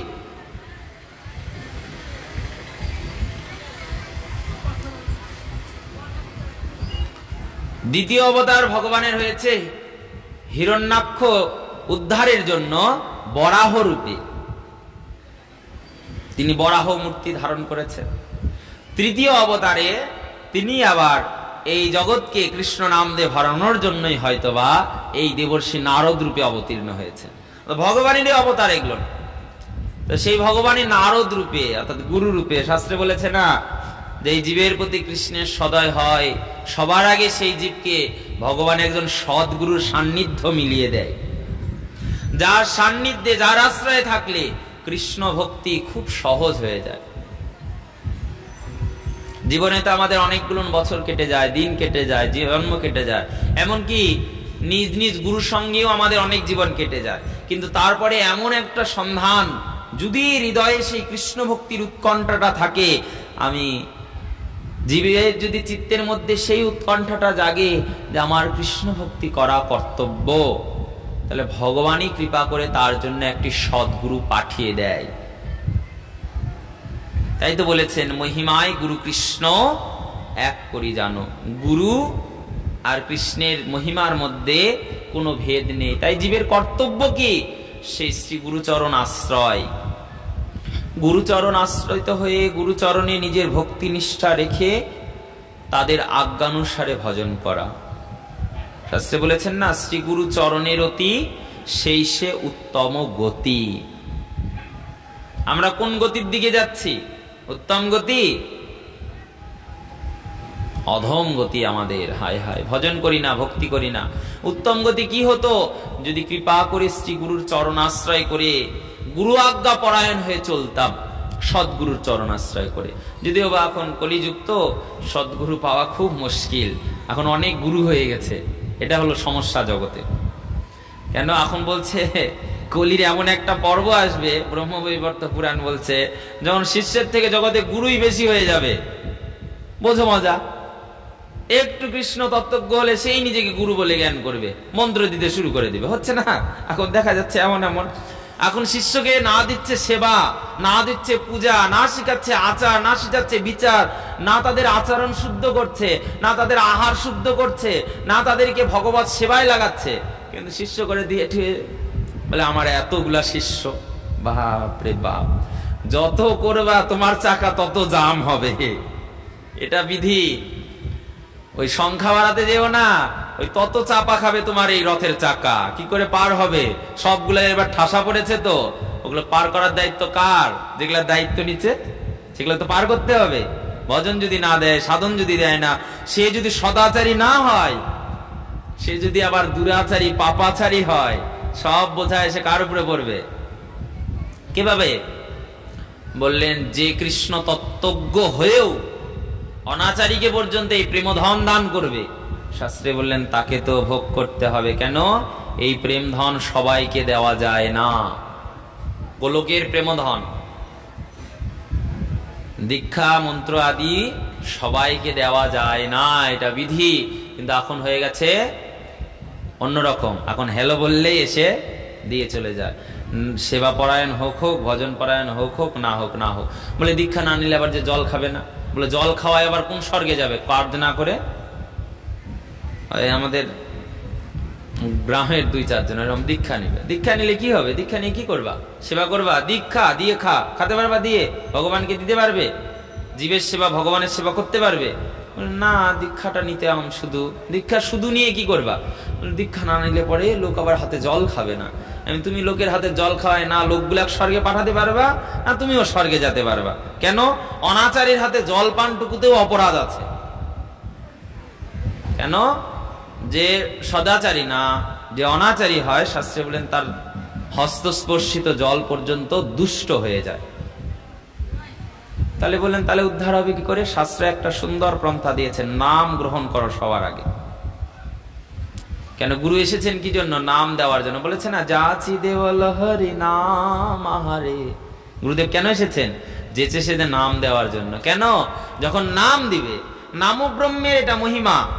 নাম তোমার চিত্তের মধ্যে গিয়ে চিত্তের ময়লাগুলোকে দূর করবে। ওই যে দীক্ষার দিব্য মন্ত্র তুমি গ্রহণ করবে, সেটা ধারণের জন্য একটা উপযুক্ত স্থান এই কৃষ্ণ নাম গিয়ে দিনে দিনে ওই নাম জপের ফলে। এইটাতে আমি মানব ওই যে ইসকন আছে, যে এদের পদ্ধতিটা খুব ভালো। ওরা দীক্ষা যাকে তাকে দেয় না, নাম মন্ত্র দিয়ে ছেড়ে দেয়, মালা দিয়ে ছেড়ে দেয়। জপ করো, নিত্য নিত্য জপ করো, জপ করে যাও। জপ করতে করতে চিত্তের মার্জন করো, মার্জন করে তারপরে চিত্তের কালিমা যখন দূরীভূত হবে, সে স্বচ্ছ পবিত্র নামময় চিত্তে তুমি ভক্তির সেই দিব্য বীজকে রোপণ করতে পারবে। দীক্ষা কেমন? মনে করো সব তার টাঙানো হয়ে গেছে, ফ্যান লাগানো হয়ে গেছে, লাইট লাগানো হয়ে গেছে, মাইক লাগানো হয়ে গেছে। এবার কি মেন সুইচটা তুলে দিলে ফ্যানও ঘুরবে, লাইটও চলবে, মাইকেও কথা বলবে? দীক্ষা হলো তেমন। আগে নিজেকে প্রস্তুত করতে হবে তাকে পালন করার জন্য, শাস্ত্রীয় বিধি, তারপরে সেটা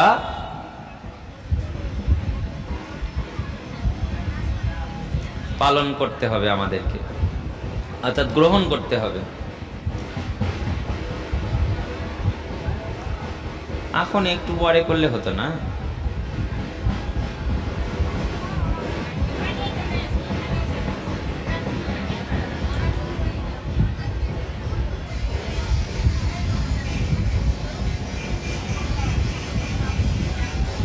বক্স টক্স নাই যে শোনা যাবে।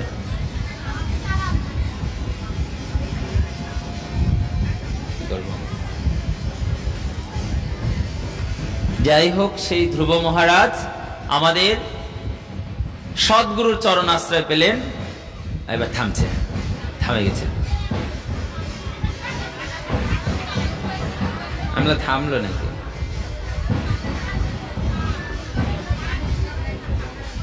মরণ দশা। এবার যাই হোক, একটু শুনুন, আর কিছুক্ষণ করে আরো কাছে এলে হয়তো আর শোনা যাবে না। যাই হোক, ওনারা ওনাদের ধর্ম পালন করছে, আমরা আমাদের করছি। কারো ধর্মকে বিদ্বেষ দৃষ্টিতে কেউ দেখবেন না। যথাযোগ্য সকলের ধর্মকে সবাই সম্মান করবেন অবশ্যই। সনাতন ধর্মের নীতি হলো সকলের ধর্মকে সম্মান করা।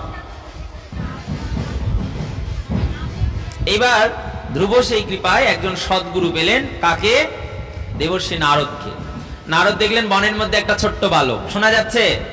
যতটুকু পারো শোনো, তারপর বেশি হয়ে গেলে তখন বিশ্রাম দিয়ে দেবো, সময় তো অনেক হয়ে যাচ্ছে, অসুবিধা নেই। দেবর্ষী নারদ দেখছে ছোট্ট একটা বালক বনের মধ্যে। দেবর্ষী গিয়ে বলছে, কি গো তুমি কে? আরে ছোট্ট বালক এই ঘন বনের মধ্যে, আর ধ্রুবদের দিকে ঘুরে বেড়াচ্ছে, ছুটে বেড়াচ্ছে। আমি ভজন কি করে করবো, আমার তো এটাই মাথায় ঢুকছে না। চতুর্দিকে ঘুরে বেড়াচ্ছে। নারদ বলছে, কে তুমি? বললেন, আমি উত্তানপাদের জ্যেষ্ঠ পুত্র, আমার নাম ধ্রুব। দেবর্ষি নারদ বলে, ও তুমি রাজকুমার ধ্রুব, এই বনের মধ্যে কেন এসেছো গো? বলে, আমি বনের মধ্যে এসেছি কৃষ্ণ ভজন করার জন্য। হাসছে, এই বয়সে তুমি কৃষ্ণ ভজন করবে? আরে বাল্যকাল, যাও, এখন তোমার খেলার বয়স। বন্ধু স্বজন আজ সমবর্ষ বয়সীদেরকে নিয়ে তোমরা খেলা করো, ভজনের সময় না, ফেরত যাও। নারদকে দেখছেন, নারদকে দেখে বলছেন, আপনি কে গো? নারদ এখন কি বলবে? নারদ বললে কি আর তাকে চিনবে? বলে, আমি একজন সাধু। এই কথা শুনে ধ্রুব বললেন, আপনি সত্যিকারের সাধু নাকি ডুপ্লিকেট সাধু? নারদ বলে, বলিস কি রে, আমি সত্যিকারের সাধু না ডুপ্লিকেট সাধু মানে? বলে, না, শুনেছি সাধুরা জীবকে কৃষ্ণ ভজনের পথে পাঠায়, কিন্তু আপনি তো আমাকে কৃষ্ণ ভজনের পথ থেকে দূরে সরিয়ে দিচ্ছেন। সাধুর ধর্ম নয়। আমার মনে হচ্ছে আপনি ডুপ্লিকেট সাধু হবেন, ওই যে সাধুরা হাজার হাজার শিষ্য করে রাখে যেন আমার দিন ভালো চলে। শাস্ত্রে বলেন, ওইটা তো ধর্ম না, ওইটা তো আমাদের মর্ম না। আপনি বলুন, আপনি কি সত্যিকারের সাধু? ধ্রুব বলছেন, যে ধ্রুবের এই জিজ্ঞাসা শুনেছেন দেবর্ষি নারদ বলছে, সর্বনাশ, এই ছোট্ট একটু বালক বলে কি রে? ধ্রুব এবার বলতে শুরু করেছেন, সাধুর কর্তব্য হইল সৎ মার্গ দেখানো, সৎ পথ দেখানো, আর যেন তেন প্রকারে জীবকে কৃষ্ণ ভজনের দিকে নিয়ে যাওয়া, বিষয়ের দিকে না। আর তুমি আমাকে সংসারে পাঠাচ্ছ, এটা তোমার আচরণ না। কেন? আমি শাস্ত্রে শুনেছি যে জীবের কর্তব্য কৃষ্ণ ভজন, আর সেই কৃষ্ণ ভজনের যিনি পথ দেখায় তারাই হলো আমাদের জীবনের পরম গুরু স্বরূপ। তো আপনাকে দেখে আমার মনে হলো আপনি গুরু স্বরূপ, কিন্তু আপনি এমন কথা বলছেন, আমার তো মনে হচ্ছে আপনি প্রকৃত সাধু নয়। নারদ ভাবলেন, এর সঙ্গে পারা যাবে না। যার হৃদয়ে এই দশা থেকে এই ভক্তির জাগরণ হয়েছে, তাকে আর আমি কি উল্টো বুঝাবো? সঙ্গে সঙ্গে কাছে তাকে টেনে ধরে জড়িয়ে ধরে বলছে, না রে বাবা, আমি সাধু, আর আমি তোকে পথ দেখাবো। আচ্ছা বলতো বাবা, তুই ভজন কি করতে করতে এসেছিস? বলেন, আমার ইচ্ছা ওই যে বাবার কোলে উঠতে পারি না, বলে মাতৃগর্ভে জন্ম পাওয়া যাবে। কি করে পাওয়া যাবে? শুনলাম ভজন করলে, ভগবত কৃপা হলে। তো এই ভগবত কৃপা কি করে হয়? তো সেটা ছিল তো সত্যযুগ। তো সত্যযুগের বিধি ছিল তপস্যা, তপস্যার দ্বারা করতে হবে। কেমন করে তপস্যা করব? বলে, উত্তম আসনে বসে একাগ্র চিত্তে মন, হৃদয়, ইন্দ্রিয়কে এক মনা করে ভগবানের সেই দিব্য নাম, যেটা গুরুর কৃপায় সদ্গুরুর কাছ থেকে পাওয়া যায়, সদ্গুরু প্রদত্ত সেই বীজ জীবের হৃদয়ে রোপিত হবে। বারবার একই কথা, নামকে কোথায় ঢুকাতে হবে? কাগজের চিরকুটে করে লেখে পকেটে, তাই না? গুরুদেব দিবে, মনে তো থাকবে না, কাগজের লেখে পকেটে থুতে দেবে, ওটাই শেষ। প্রত্যেকদিন একবার করে করে পড়বো, পড়তে পড়তে পড়তে পড়তে যতদিন থাকবে থাকবে, তারপর নাই নাই। এমন অনেক লোকের সঙ্গে দেখা হয় যারা দীক্ষার মন্ত্রটুকু পর্যন্ত ভুলে গেছে। কিন্তু এত উত্তম ধন পেয়ে যদি ভুলে যায়, সেটা কি কখনো হয়? তো বললেন যে, শোনো, তোমাকে সদ্গুরুর চরণ আশ্রয় করে গুরুদেব দ্বারা সেই বীজকে রোপণ করতে হবে। কোথায়? হৃদয় কন্দরে। ওই যে রাধারানীর সেই উক্তিটা বারবার স্মরণ করানো হয়, এই কানেরও ভিতরে দিয়া মরমে পশিল গো, আকুল করিল মোর প্রাণ। নামটা এমন, যখন এই নামটা আমাদের এই কর্ণগহ্বরদের হৃদয়ে বসবে, জীব আকুল হবেই হবে। এমন পরম মঙ্গলময় ভাগবত কথাকে ভগবান দিব্য গোলক থেকে ছুটে ভুলোকে আনলেন, নিজের হৃদয়ের ধনকে একত্রিত করে, তেজকে একত্রিত করে সেই জ্যোতির থেকে উদ্ধবের সামনে ভাগবতকে প্রকাশ করলেন ভগবান। কত না করুণাময় এই গ্রন্থ শ্রীমৎ ভাগবত মহাপুরাণ। এর প্রত্যেকটা অমৃতময় শব্দ শুনলেই জীবের চিত্ত মন অনন্য ভক্তি, অনন্য নিষ্ঠা পাবেই পাবে, এটা নীতি। কিন্তু আমরা তো মন থেকে শুনি না। না, ওই যে গুরু নানকের বানানো সেই দুই পুতুল, সোনার পুতুল, ওজন কত? 2 কেজি সোনা। সোনার দাম কত? মেলা, 1 ভরি এখন 1 লাখ প্রায়। তাহলে 1 কেজি যদি হয়, তাহলে কত হাজার, কত লক্ষ কোটি যে তার দাম হবে। গুরু নানক বললেন এই দুইটা পুতুলের মধ্যে একটার দাম 10 টাকা আর একটার দাম 10 লক্ষ টাকা। সর্বনাশ, একই পুতুলের আবার দাম এরকম হেরফের কি করে হয়? আছে। সবাই এসে পরীক্ষা করলেন কিন্তু খুদ পেলেন না। সবাই দেখছে ওজনে একদম একই, 1 গ্রামও কম বেশি নেই, কারুকার্য সবকিছু একই, তাতেও কোনো খাদ নেই। আবার সোনার যে কোয়ালিটি, কষ্টি পাথরে ঘষে দেখছেন একই ধরনের সোনা, অর্থাৎ তার মধ্যেও কোনো খাদ নেই, অর্থাৎ পার্সেন্টেজে দেখছে দুটাই 24 ক্যারেট, একদম র মেটেরিয়াল। হায় হায়, এত সুন্দর সোনা! না গো, আপনার কোথাও ভুল হচ্ছে, দুটার দাম হেরফের হতে পারে না, একই দুইটাই। নানক বললেন আছে, কিছু তো আছে ব্যাপার। কি ব্যাপার? একজন বিচক্ষণ ব্যক্তি এসে বললেন, ব্যাপারটা যদি দেখতে হয় তাহলে একটা আমার কাছে সলতে এনে দাও। সলতে এনে এক কান্দে ঢুকাচ্ছে তো আর এক কান্দে বেরিয়ে যাচ্ছে, এই দিক দিয়ে সলতা ঢোকায় আর এই কান্দে বেরিয়ে যায়। সেই ব্যক্তি বললেন, গুরুজি এই পুতুলটার দাম 10 টাকাও হয় কি না হয়? এবার কাঁদছে দেয়, এই কান্দে ঢোকে আর এই কান্দে বের করে দেয়, এর জীবনে আত্মকল্যাণ হবে না। দ্বিতীয় পুতুলটা কান দিয়ে ঢোকালেন, সুতা যত ঠেলে তত ভিতরে ঢোকে, যত ঠেলে তত ভিতরে ঢোকে। বললেন, গুরুজি এর 10 লক্ষ কেন? অনন্য মূল্য দিয়ে ওইকে কেনা যাবে না। কেন? এ যা শোনে সেটাকে হৃদয়ে প্রবেশ করায়, এর মূল্য আছে। আর যে এই কান দিয়ে শুনে ওই কান দিয়ে বের করে দেয়, শাস্ত্রে বলে তার মূল্য আছে? কোনো মূল্য নাই, মূল্যহীন, তাই না? বলতো, কালকে পরীক্ষিত মহারাজ কার গলায় সাপটা পেঁচাই দিল?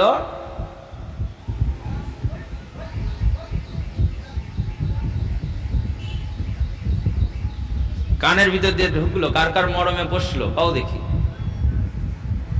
হরে কৃষ্ণ। কালকে তো বাপ বেটা দুজনেরই নাম বললাম। কি গো, আজকে হাটের দিন কি সব বিক্রি করে দিলা তোমরা? কিছু হৃদয়ে রাখো, ভাগবত পরম ধন। যদি হৃদয়ে রাখতে পারো তাহলে তার মূল্য আছে। আহার এই বিজয়শ্রী হাট কলেজে সব বিক্রি করে দাও, তাহলে কিন্তু 7 দিন ধরে যজ্ঞ হবে, যজ্ঞের পরে প্রসাদও পাওয়া যাবে, তারপরে লাস্টে হয়তো ডাল ভাতও পাওয়া যাবে, কিন্তু লাভ কিছু হবে না, খাইয়েই শোধ। আত্মার কল্যাণ হবে না যদি না হৃদয় থেকে শুনতে পারে। একজনেরও কারো মনে আছে সেই সাধুটার নাম? একজনও কেউ বলো, তাও সার্থক হোক। হ্যাঁ, শৃঙ্গিমুনি সঠিক উত্তর হলো না। শৃঙ্গিমুনির বাবা, পুত্রের নাম শৃঙ্গি ছিল, তার পিতা বলো, কালকে যারা যারা ছিল তাদের মধ্যে থেকে কেউ তো বলো। শ্রমিক মুনির নামটা কি বলছিলাম না কালকে? আচ্ছা, আমি নাম বলিনি, এটা হতে পারে? অসম্ভব। কালকে রেকর্ডিং শোনাই দিব। পিতার নামও বলছি, শ্রমিক মুনির আশ্রমে গেছে, আর তার পুত্র ক্ষিপ্ত হয়ে শৃঙ্গি সেই গঙ্গা জল নিয়ে অভিশাপ পাঠ করেছেন। 7 দিনের মধ্যে যে খল আমার বাবাকে অপমান করে গলায় সর্প ঝুলিয়েছে, তার তক্ষক ধ্বংস নিমিত্তে। বলিনি কালকে? হৃদয়ে ঢুকাও। কালকে কিন্তু বলেও দিছিলাম, আবার আজকেও বললাম যে পরের দিন কিন্তু আবার ধরবো। হৃদয়ে ঢুকাও, আর না হলে খাতা কলম নিয়ে এসে নামগুলো লেখে লেখে থো। 7 দিনের যজ্ঞে জন্মের কিছু একটু সার্থক করো। এই সঙ্গ আর কার ভাগ্যে কোন জন্মে হবে না হবে কেউ জানি না। এই বছর যারা আছি তার মধ্যে কতজন থাকবো, হয়তো তোমরা থাকো, আমিও না থাকতে পারি, তোমাদের মতন ভক্ত সঙ্গ পাবো না। তো সেই জন্য যেটুকু সঙ্গ হয়, ভগবানও যেই দিন বলাচ্ছে আজকে আছি, আজকে 3য় দিনের পাঠের প্রসঙ্গ দিব, কালকের দিনে কে থাকবো না থাকবো। মানুষের মুহূর্তের মধ্যে কোনো মূল্যবোধ নাই, কিন্তু সার্থক তার জীবন যে ভজনের মধ্যে, ভক্তির মধ্যে, নামের মধ্যে। আপনারা ভক্ত মায়েরা সকলে আমার মাতৃ সমতুল্য, এইটুকু কৃপা করবেন যেন শেষ জীবন পর্যন্ত ভগবানের নাম গাইতে গাইতে যেতে পারি, তাহলে জীবনে আর কিছু চাই না। একটু কিছু ভাগবত কথাকে হৃদয়ে ঢোকাও, তাহলে সেই কথার মূল্য অনন্য জন্মে অনন্য সম্পদ দিয়েও ধার্য করা যাবে না। যেই মূল্যটা শাস্ত্র দিয়েছে এখানে, যে ভগবানের এই অপ্রাকৃত কথা আস্বাদনের দ্বারা। দেবর্ষি নারদ তিনি বলছেন, শোনো, একজন সদ্গুরুর চরণ আশ্রয় করে জীবের কর্তব্য সেই ভক্তিলতার বীজটা হৃদয়ে রোপণ করা। তাহলে কি হবে? সেখান থেকে ভক্তির বৃক্ষ বেরোবে। বলেছে না, ব্রহ্মাণ্ড ভ্রমিতে কোনো ভাগ্যবান জীব গুরুকৃষ্ণের প্রসাদে পায় ভক্তিলতার বীজ। বীজটা গুরুদেব দেয়। অঙ্কুর কে করাবে? গুরুদেব করে দেবে? গুরুদেবের দায় পড়ে গেছে, অত কিছু গুরুদেব একাই করে দিবে, তুমি কি করবা? তোমার কর্তব্য কি? মালি হইয়া সেই বীজ করো আরোপণ। তুমি মালি, সেই বীজটাকে এবার রোপণ করো, মাটিতে পোতো, তাতে জল দাও, সার দাও, যত্ন করো, করে কি করবে? তার থেকে অঙ্কুর বাড়ানোর ব্যবস্থাটা করো। তাই বললো মালি হইয়া সেই বীজ করো আরোপণ। আর জল কিসের দিব? বললা হৃদয়ের মধ্যে, ওখানে আবার কোন জল ঢালবো গিয়ে, কেমন করে ঢালবো? বললেন শ্রবণ কীর্তনের জল করো সেচন। শ্রবণ করো, কীর্তন করো, তাহলে কি হবে? সেখান থেকে ভক্তিলতার বৃক্ষ জন্মাবে। এই ফ্যানটা অফ করে দাও তো, খুব বাজে গন্ধ আসছে। এই ফ্যানটা একটু বন্ধ করে দাও তুমি, নিচেই সুইচ আছে।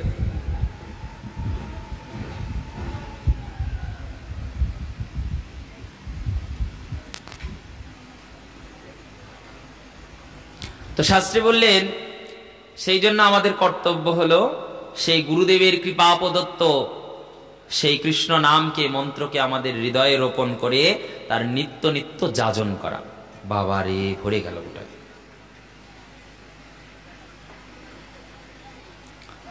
এইবার দেবর্ষি নারদ তো বলছেন সদ্গুরুর দরকার। ধ্রুবের দিকে দেখে বলছেন, বাবা তোর জীবনে সদ্গুরু কি আছে? সেই বীজ কি পেয়েছি? সেই মন্ত্র কি পেয়েছি যেটা নিয়ে তুই ভজন করবি, সাধন করবি? তোর গুরুকে? যেই বলা না সেই করা। ধ্রুব ধীরে ধীরে ধীরে ধীরে গিয়ে দেবর্ষি নারদের চরণটা ধরে বললেন, আপনিই তো আমার গুরুদেব। যে জীবকে কৃষ্ণ ভক্তির পথ দেখাতে পারে, শাস্ত্রী বলেন সেই তো গুরু। তা আপনি তো আমাকে ভজনের পথ দেখালেন গুরুদেব। কেন? সদ্গুরু কখনো বিষয় সংসারের দিক দেখাবে না। সদ্গুরু সব সময় কৃষ্ণের দিক দেখিয়ে দেবে, যাও এই পথে যাও, এই কর্ম করো। সংসার করছো, সংসারী জীব, কিন্তু সংসারের মধ্যেও তুমি কৃষ্ণকে পাবে। কি করে? যদি নিত্য কৃষ্ণ নাম স্মরণ, কৃষ্ণ নাম কীর্তন, কৃষ্ণ নাম জপ করতে পারো, তাহলে সংসারের মধ্যেও তুমি কৃষ্ণকে পাবে। কি বলেছে শাস্ত্রে? সংসারে যদি রান্না করতে করতে তুমি কৃষ্ণ নাম করো, তাহলে রান্নাটা কি হবে? কি বলেছিলাম? কি হবে রান্নাটা? প্রসাদ হয়ে যাবে। কেন? নাম করতে করতে রান্না হয়েছে। পথ চলছো, চলতে চলতে যদি মুখে কৃষ্ণ নাম করছো, তাহলে সেই পথ চলাটা কি হবে? পরিক্রমা, পথ পরিক্রমা হয়ে যাবে ভগবানের নামে। গৃহ সেবা করতে করতে, গৃহে কর্ম করতে করতে যদি ভগবানের নাম হচ্ছে, তাহলে সেটা কি হবে? ভগবত সেবা। শাস্ত্রী বললেন যার সঙ্গে এই নামকে যুক্ত করবে, শাস্ত্রী বললেন সেটাই। যদি গান করছো, মনে করো গান করছো, গান করতে খুব ভালোবাসি, তো এই তেইরে মেইরে গান না করে একটু যদি ভগবানের নামকে তার মধ্যে ঢুকাতে পারো, তাহলে সেই নামটা কি হবে? ভজন হয়ে যাবে। ভজন, ভগবানের কীর্তন হয়ে যাবে, ভজন হয়ে যাবে, যদি সেই গানের মধ্যে ভগবানকে ঢুকানো যায়। তাই না? কথার মধ্যে যদি ভগবানকে, মনে কারোর সঙ্গে গল্প করছো, গল্প করতে করতে যদি সেই গল্পের মধ্যে ভগবানের নামকে ঢোকাও, তাহলে কি হবে? গল্পটা কি হবে? কৃষ্ণ কথা হয়ে যাবে। হবে না? যদি গল্পের মধ্যে আমরা ভগবানের নামকে ঢোকাতে পারি, এটা তো নামের মহিমা, এটাই তো নামের ঐশ্বর্য। সেটা কে দেখাবে? তো বললেন যে জন কথায় অকথায় আমাদেরকে কৃষ্ণ ভক্তির পথ দেখাতে পারে, সেই তো আমাদের জীবনের সদ্গুরু। হে গুরুদেব, দেবর্ষির চরণ ধরে বলছেন, আপনি আমার সদ্গুরু, আপনি কৃপা করে আমাকে সেই সৎ পথ, সৎ মার্গ দেখান।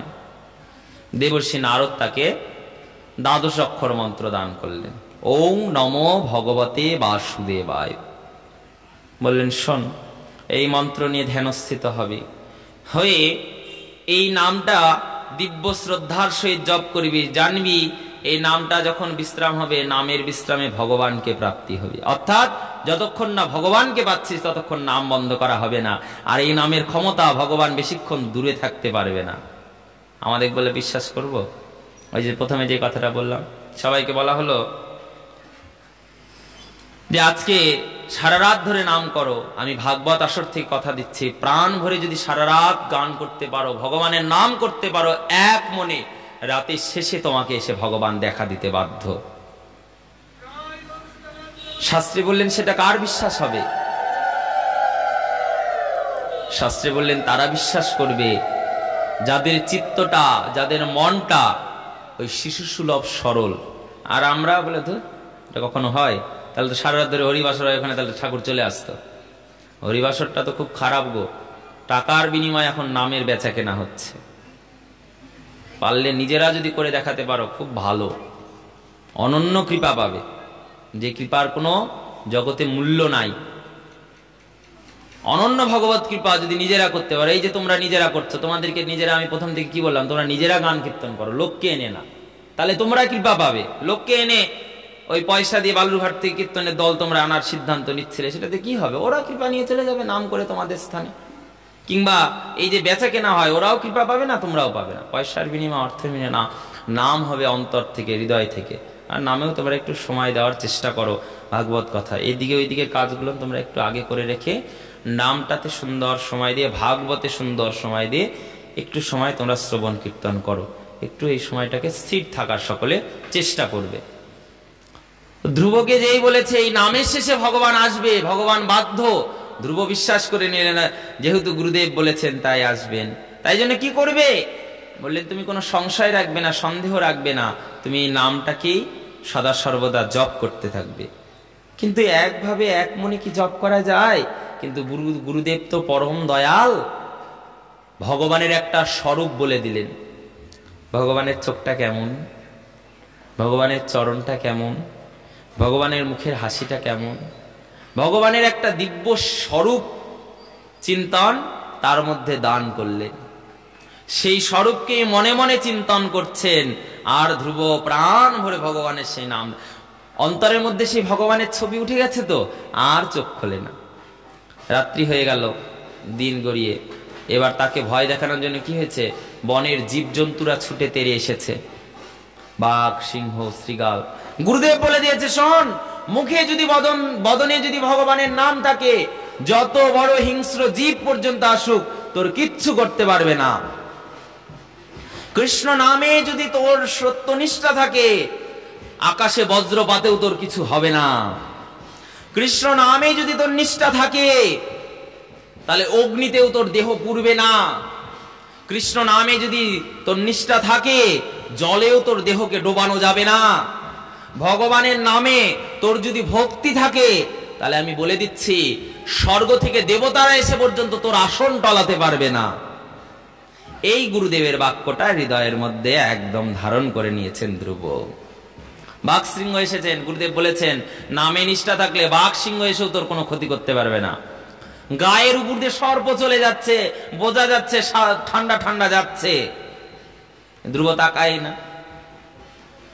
দুটি কারণ, একটা গুরু বাক্য, দ্বিতীয় কারণ হলো ওই যে গুরুদেবের কৃপায় সেই স্বরূপ দর্শন পেয়েছে অন্তরে, মনে মনে, মানসিক ভাবে। এই দর্শন কি ভুলতে পারে? এটা ভোলা সম্ভব? শাস্ত্রে বলেন সেটা ভোলা কিছুতেই সম্ভব নয়। সেই জন্য সেই স্বরূপটা হৃদয়ের মধ্যে থেকে গেল, সেই স্বরূপটা দর্শন করছে আর অন্তরে অন্তরে আনন্দ পাচ্ছে। এমন নাম, বাঘ সিংহর পরে ভূত প্রেসাদ সকলে এলেন, তারপরে দেবতারা একে একে ছুটলেন। ইন্দ্র বলছেন, বাপরে, এত যদি ভজন করে, না জানি আমার আসনটাই আবার একে দিয়ে দেয়। ইন্দ্রের খুব ভয়। ওই অম্বরীশের ভজন দেখে সেখানেও পাঠিয়ে দিলেন দুর্বাসাকে, যাও তো, যাও যাও যাও। আমার মনে হচ্ছে অম্বরীশ এইভাবে ভজন করলে এই অম্বরীশকেই মনে হয় ইন্দ্র করে দেবে। দুর্বাসা পাঠিয়ে দিয়েছিলেন সেই সময়। ইন্দ্র এসে বলছেন, কি চাও? তোমাকে দেবরাজ করে দেবো, তাও ভজন ভাঙো কেন? এমন নাম, দিব্য নাম করছেন, দিব্য নামে সমস্ত মেদিনী কাঁপতে শুরু হয়ে গেল। অর্থাৎ সমস্ত ভুবন ভেদ করে নাম ছড়িয়ে পড়ল, গেল শেষ। নামের উৎকণ্ঠা বাড়ছে, এবার গগন ভেদ করে নাম ঊর্ধ্বে উঠছে। দেবলোক, ইন্দ্রলোক, স্বর্গলোক ভেদ করে এবার ব্রহ্মলোকে যাচ্ছে, ব্রহ্মলোক ভেদ করে নাম নিত্য বৈকুণ্ঠ লোকে যাচ্ছে। নামের প্রভাব কি? সত্যনিষ্ঠা, এক মন বিশ্বাসের সহিত যদি দৃঢ়ভাবে ভগবানের এই দিব্য নাম জীব করতে পারে, এই নাম জীবের বদন থেকে শব্দ হলো পরম ব্রহ্ম। এই শব্দ ব্রহ্ম ভুবনকে ভেদ করে, সর্বলোককে ভেদ করে ভগবানের নিত্য গোলক পর্যন্ত পৌঁছে যেতে পারে। এত বড় কৃপা নামে। যদি নামটা আমরা প্রাণ ভরে নিতে পারি, আজকে ধ্রুবের বলা সেই নাম সমস্ত লোককে ভেদ করে ভগবানের সেই দিব্য গোলকে পর্যন্ত ছুটে যাচ্ছে। এমন নাম সমস্ত গোলকে নামের কম্পন হচ্ছে, নামের ধ্বনিতে সবকিছু কাঁপছে। ওম নমো ভগবতে বাসুদেবায়, ওম নমো ভগবতে বাসুদেবায়। স্বর্গে, বৈকুণ্ঠে, দেবলোকে, ইন্দ্রলোকে, ধ্রুবলোকে সর্বত্র যেন বিশেষ কম্পন অনুভূত হচ্ছে। ভগবান পর্যন্ত বলছেন, আচ্ছা এই কম্পন কেন? ব্রহ্মা চলে এসেছেন ছুটে। এই ধ্রুব, তুমি ধ্যান ভাঙো, কি চাও তুমি? তোমাকে আমি সৃষ্টিকর্তা করে দেব, তাও তুমি ধ্যান ভাঙো। ধ্রুব বললেন, বারে সামান্য বাবার সিংহাসনটুকু পাওয়ার আশায় এই ভগবানের নাম নিলাম, আর এই নাম নিয়ে ব্রহ্মা এসে বলছে সৃষ্টিকর্তা করে দেবে। তো আরেকটু করে দেখি না, নামের শেষে যদি সেই নামীকে পাওয়া যায়। ওসব চাই না, কেন গুরুদেব বলে দিয়েছে, শোন, নামে হরি নামে, হরি নামে, হরি নামের দ্বারা হরি নামে। তো তুই বিশ্বাস রাখ, নিষ্ঠার সহিত শ্রদ্ধার সহিত নাম জপ কর, অবশ্যই তোর ভগবান কৃপা করে অবশ্যই তোকে দর্শন দেবে। এইবার সেই গোলকের কম্পন, ভগবান বলছেন, কি ব্যাপার লক্ষ্মী, এমন কম্পন অনুভূত হচ্ছে, এমন অসাধ্যকে কে সাধন করছে? বলে, আবার আর একটা পরমনিষ্ঠ ছোট্ট বালক, 5 বৎসর বয়স, নাম ধ্রুব, বিমাতার দ্বারা তাড়িত হয়ে ওই যে ভগবানের নাম শুরু করেছে। আহা, সেই নামে ভূলোক ভেদ করে, গগন ভেদ করে, সমস্ত লোক ভেদ করে আজ সেই নামের ঝংকার আপনার গোলকে পর্যন্ত ধ্বনিত হচ্ছে। প্রভু, একটি বার কি তাকে কৃপা করে দর্শন দেবে না? লক্ষ্মী, ভুল কথা বলো না। কেন প্রভু? বলে, এমন যারা ভক্ত, পরম নিষ্ঠ, এমন যারা পরম একাগ্রচিত্তবান ভক্ত, যারা আমার প্রতি অন্তর্মন সমর্পিত, আমি তাদেরকে কি দেখা দিতে পারি? সেই ভাগ্যবান জীবকে গিয়ে আমি নিজে দর্শন করি। ও লক্ষ্মী, আমি যাব ওই পরম নিষ্ঠাবান ভক্তের একটু দর্শন করতে।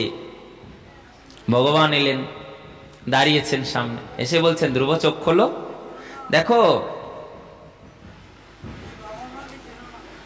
চিনি গো, আমার বাবা নিতাই মহন্ত। হরে কৃষ্ণ। এইবার বললেন, আমি তোমার সেই পরমারাধ্য ভগবান, যার তপস্যা তুমি করছো। কিন্তু ধ্রুব চোখ খোলে না, বারবার বলছে, আরে আমি তোমার পরম উপাস্য, আরে চোখ খোলো, কাকে চোখ বন্ধ করে ডাকছো? দেখো, যাকে ডাকছো সে তোমার সামনে আছে। ধ্রুব চোখ খোলে না।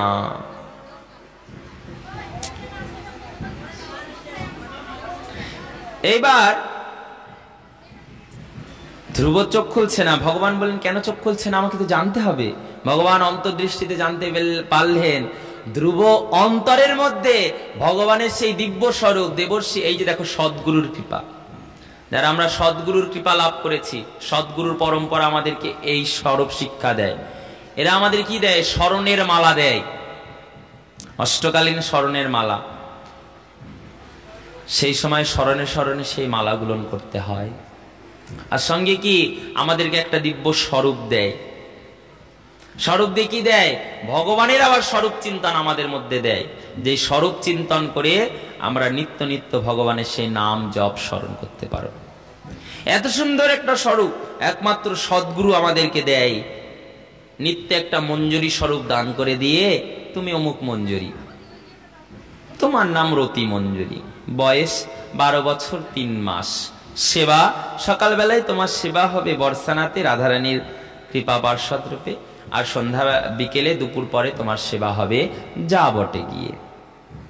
তোমার গায়ের বর্ণ ঈষদ লাভ, তোমার বয়স ওই যে 12 বছর 2 মাস, তুমি একটা নবীনা কিশোরী, ভগবত সেবার নিত্য দাসী। এই স্বরূপটা চিত্তে কল্পনা করে, চিত্তে নিজ সিদ্ধ দেহ করিয়া চিন্তন, সিদ্ধ দেহটাকে, সিদ্ধ স্বরূপটাকে অন্তর অন্তরে চিন্তন করতে হবে। মনে নিজ সিদ্ধ দেহ করিয়া চিন্তন, আর কি করবে? সেবন করিবে, আর নিত্য দেহ এ জগতে করিবে সেবন।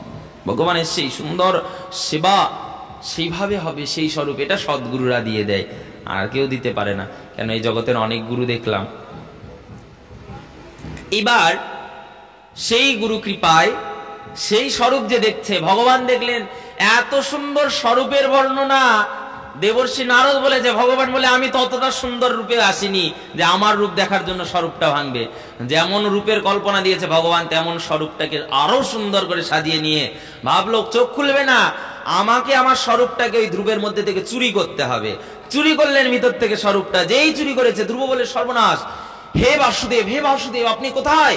যেই চোখ খুলে খুঁজে রেখে সাক্ষাৎ সম্মুখে দিব্য শঙ্খ চক্র গদা পদ্মধারী ভগবান এসেছেন।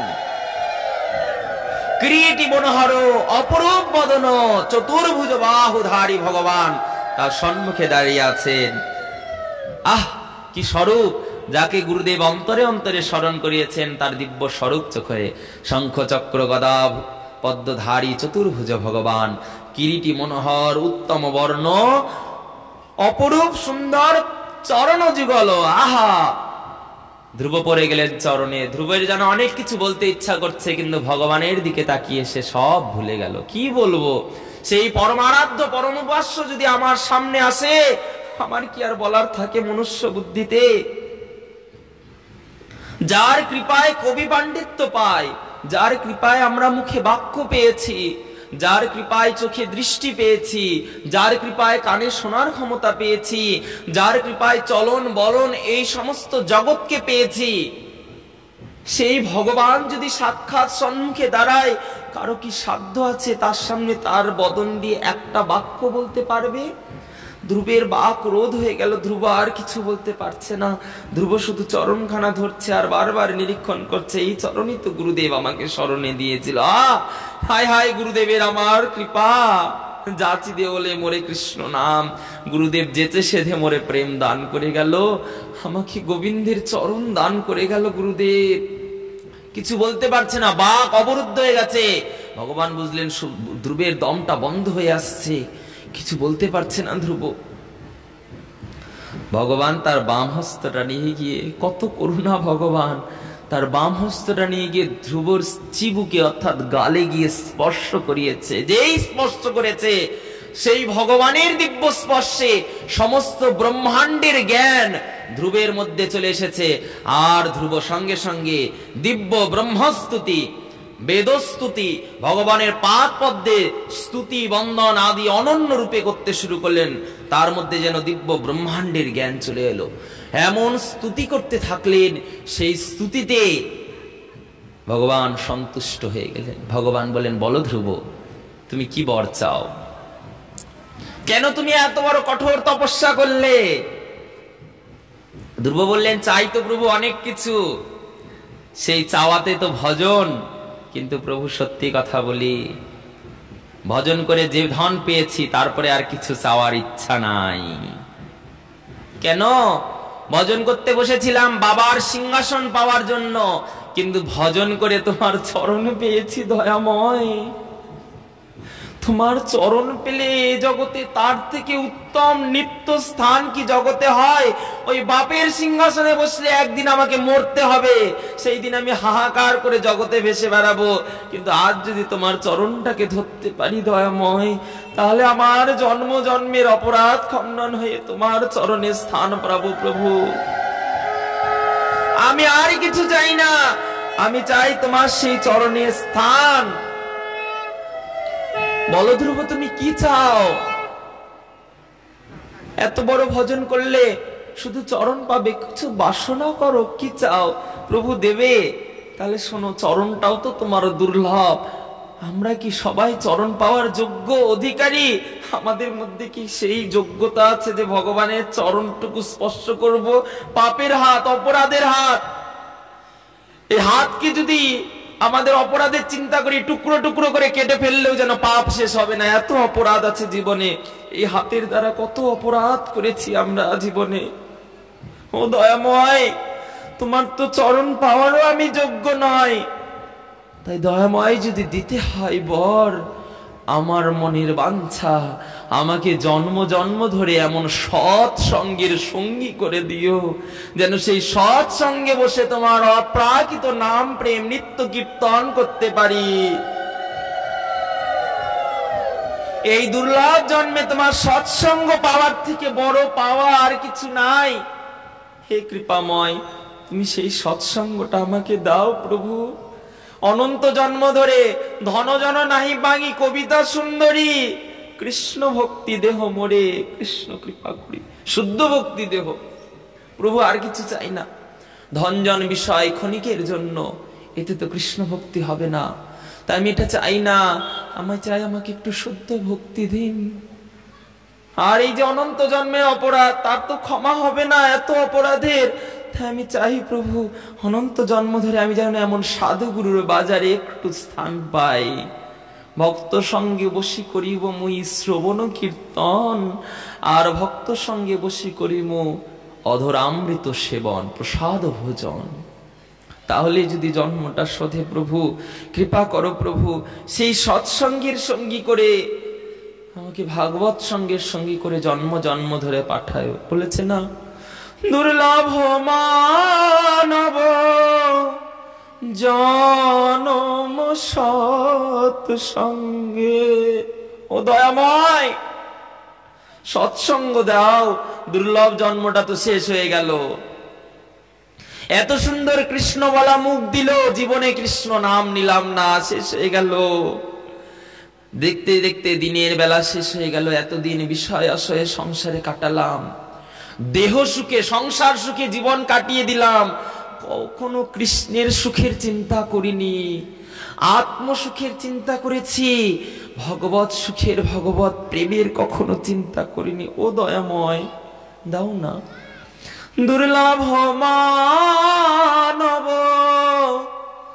জনম